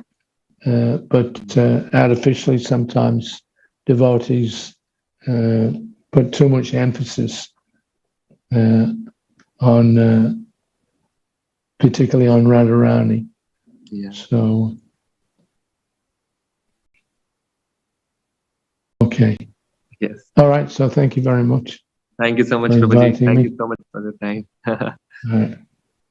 Hare Krishna. Hare Krishna. So, Prabhuji and Mataji, welcome once again. Welcome back to the show. We are celebrating the final day of World Holy Name Festival 2022 organized by ISKCON Kirtan Ministry. And guess what? These 7 days went like that. You know, it's like, you know, like it happened yesterday. I want more days like that. If you also wish, so don't forget to become an ambassador. Just go on the website fortunatepeople.com, fortunate-people.com, and you can register as yourself as an ambassador. What should ambassador do? Ambassador go outside and preach, just like Srila Prabhupada said that you can go and preach the Harinam. So you can go and ask your neighbor or your friend to just one time chant Hare Krishna Mahamantra for love and peace, and you can send it to us. We can upload it on the fortunatepeople.com and ISKCON Kirtan Ministry as well. Don't forget, this event is happening every year from 17 to 23, and between that, I just spoke to His Holiness Shri Krishna Chaitanya Swami Maharaj last night. He said that we can also do some events within this year as well. So let's see, we will update you. So Prabhuji and Mataji, now it's time for the next and the co-main event of the evening. We are going directly to the His Grace Hari Suri Prabhuji's place, Mayapur. And in Mayapur, we have a special kirtan for you. We are heartily glad and thankful to the Mayapur.tv for this HD quality broadcast. And if you wish, you can go on the Mayapur.tv website for any kind of donation. So Prabhuji and Mataji, without wasting too much time, just go there. And then after that, we have a special presentation about ISKCON Kirtan Ministry. Mayapur, on your way.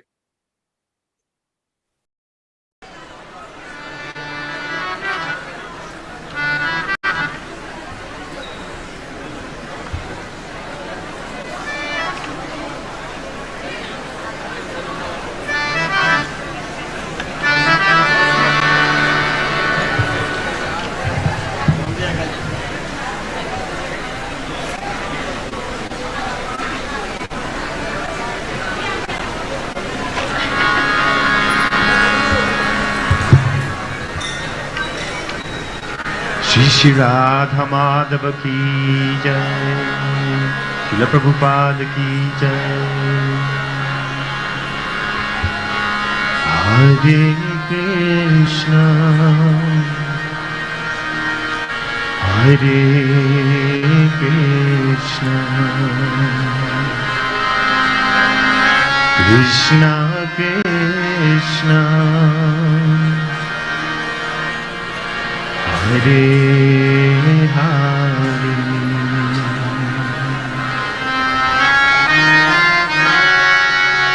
Hare Rama Hare Rama Rama Rama Hare Hare Hare Krishna Hare Krishna Krishna Krishna Hare Hare Hare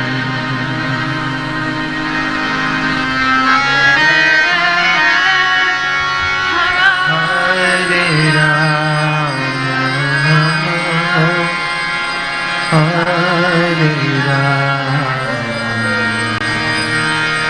Rama Hare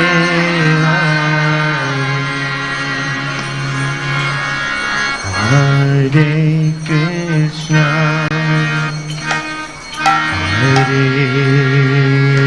Krishna Krishna Krishna Hare Hare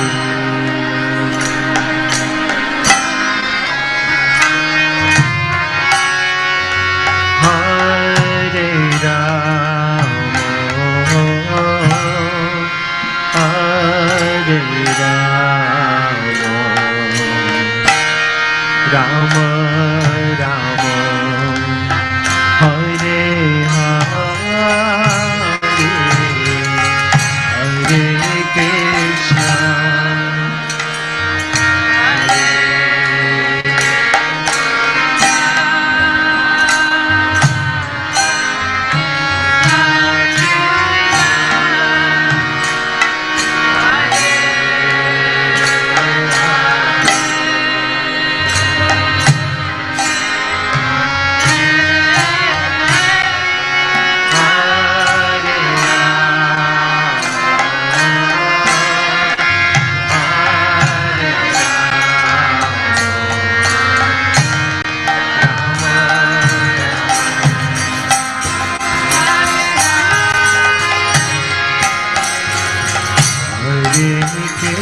Krishna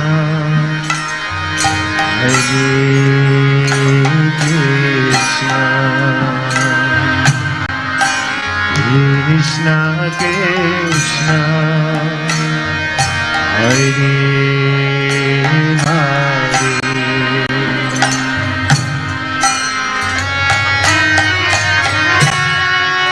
Hare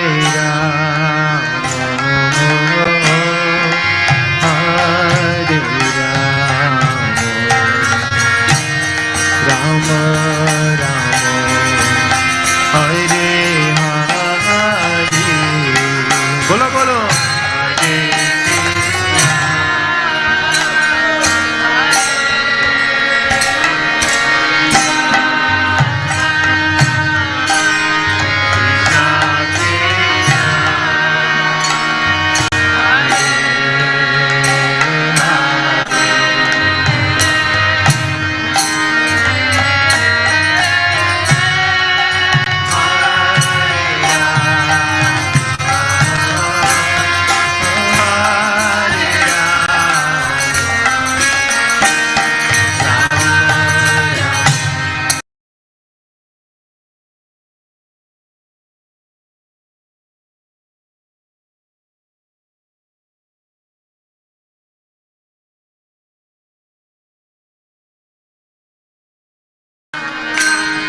Krishna Krishna Hare Hare Hare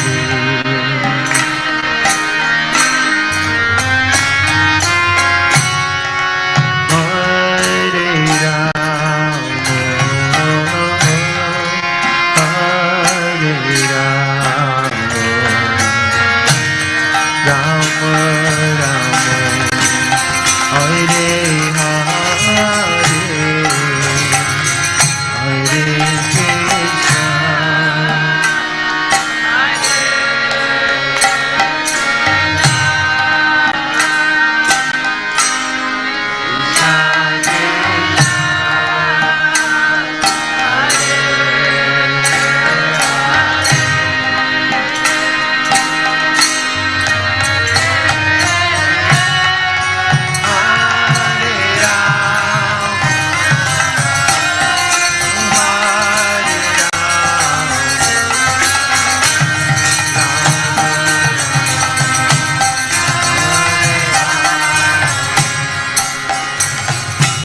Krishna,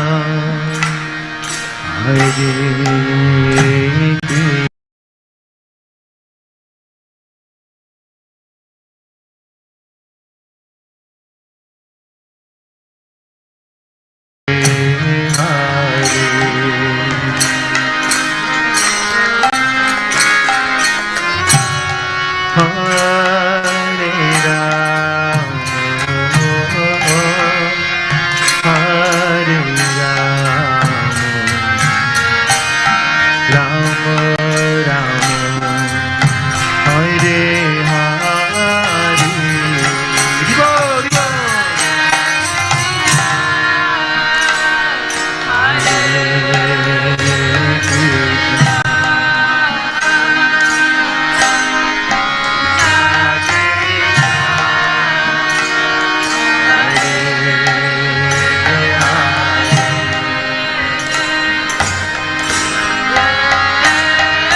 Krishna Krishna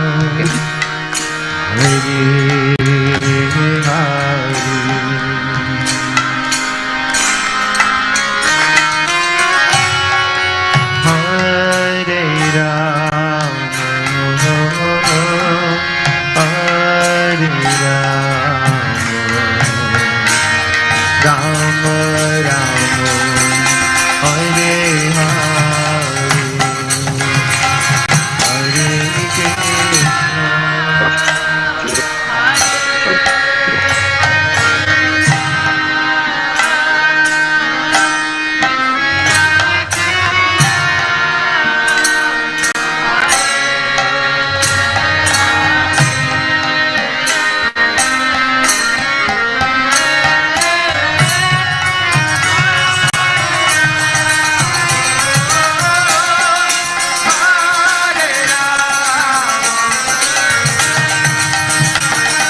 Hare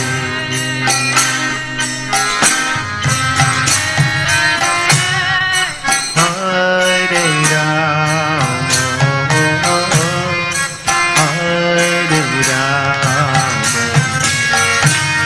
Rama Rama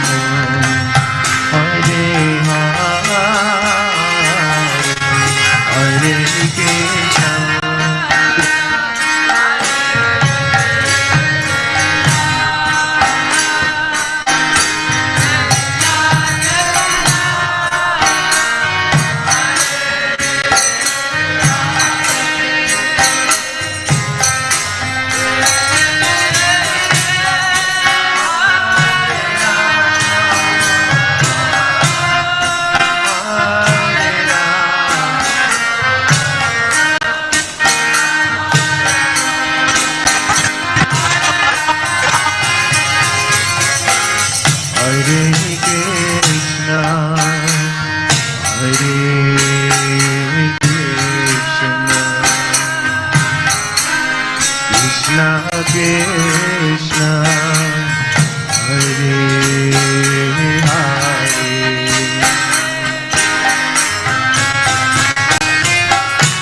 Krishna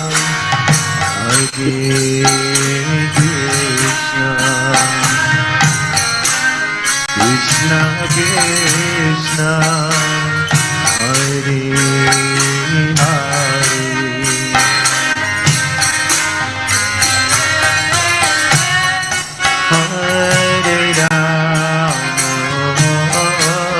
Hare Rama Hare Rama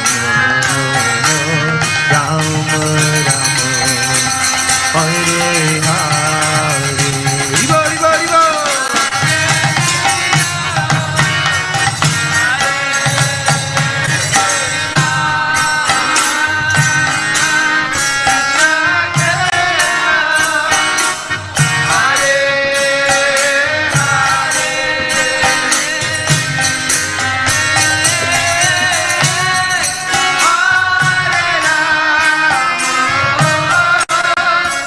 Hare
Krishna, Hare Rama,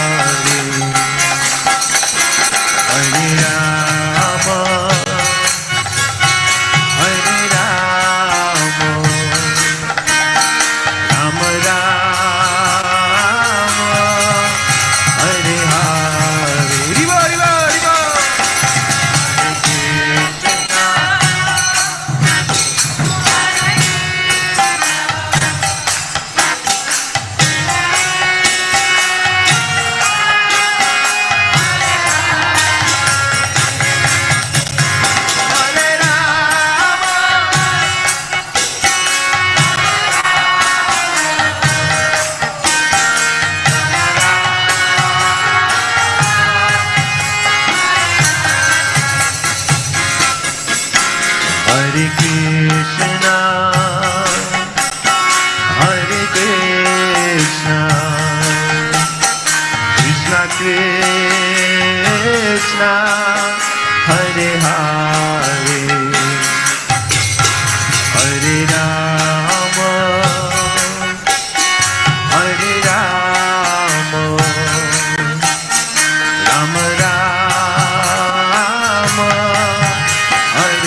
Krishna, Hare Krishna, Krishna Krishna, Hare Hare.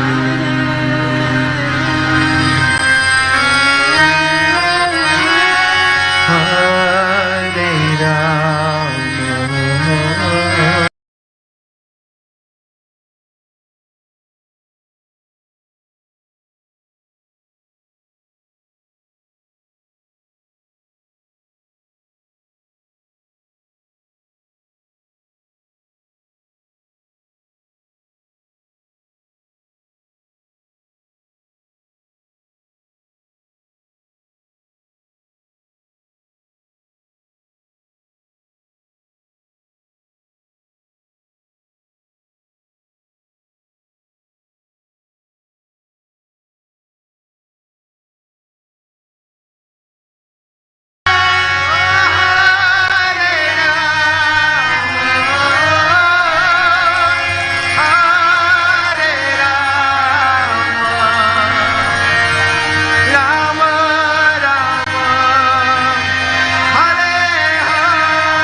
Radha Madhava ke, Shri Panchatattva ke, Shila Prabhupada ke.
Jai Shri Radha Madhava Ashta Sakhi Vrinda ki Jai, Shri Pancha Tattva ki Jai, Shri Prahlad Nrsimhadev Bhagavan ki Jai.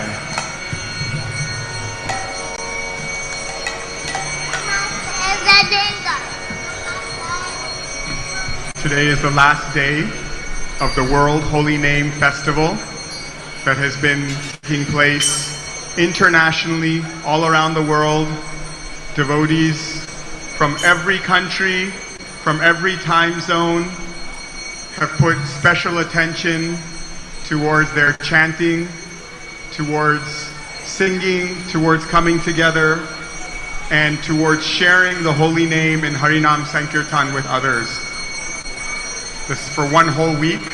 Today is the last day of this wonderful festival.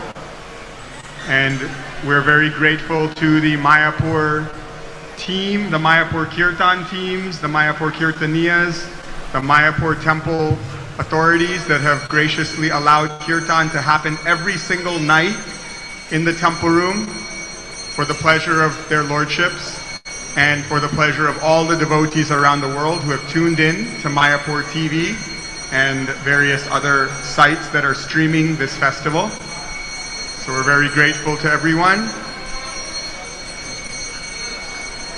There's a beautiful verse by Srila Rupa Goswami that I would like to read.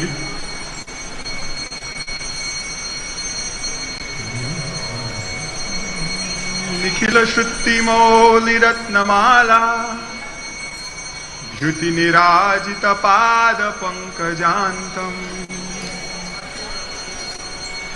Te Mukta Kule Upasyamanam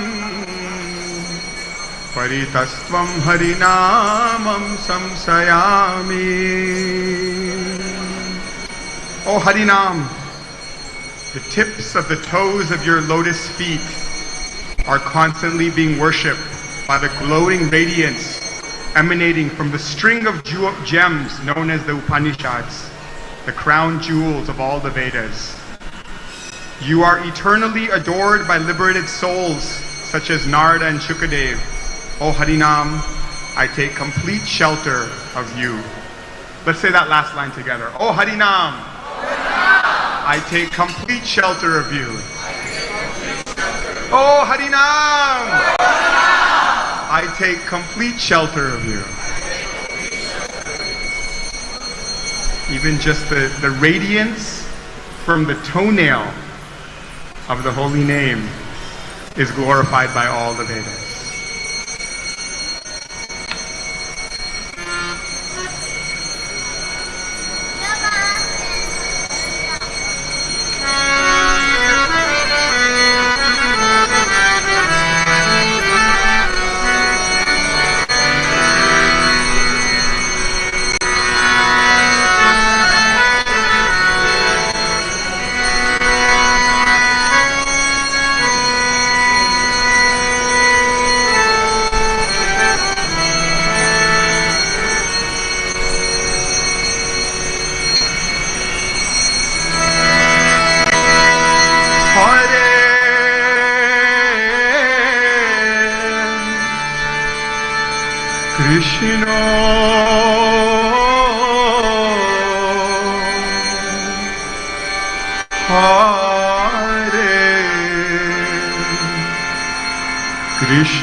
chant one last time to close up this amazing World Festival of the Holy Name, World Holy Name Week.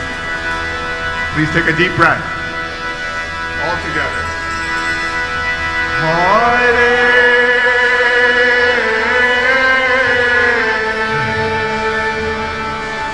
Krishna.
Harinam Sankirtan ki jai.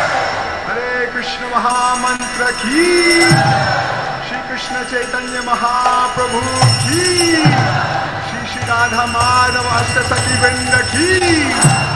Shri Pancha Tattva ki jai. Shri Prahlad Shri Bhagavan ki jai. Shri Mayapur Navadip Dham ki jai. Ganga Maiya ki jai. Shila Prabhupada ki Nitai Gaura Premanande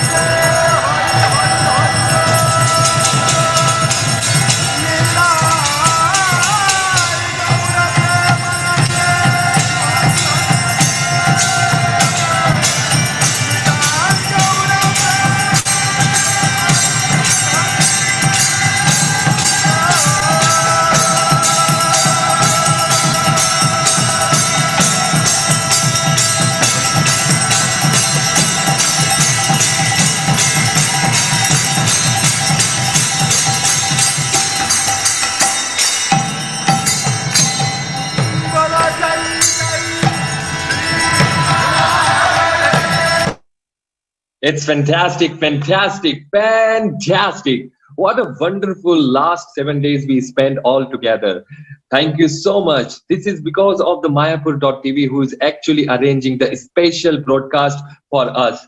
This is because of Mayapur.tv. We actually witnessed some of the best Kirtaniyas all the way from Mayapur. And we are heartily glad. The whole ISKCON ministry, Kirtan ministry is heartily glad to the Mayapur temple management for allowing the Kirtan go up to 9 p.m. This is especially for you. And if you are there and if you like the Mayapur TV broadcast, so please go on the website mayapur.tv and go on the section called donate, and you can donate anything, whatever you like.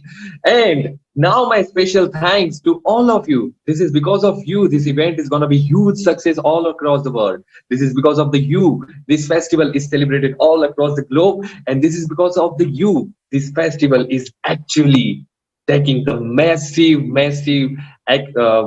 impact on the whole world.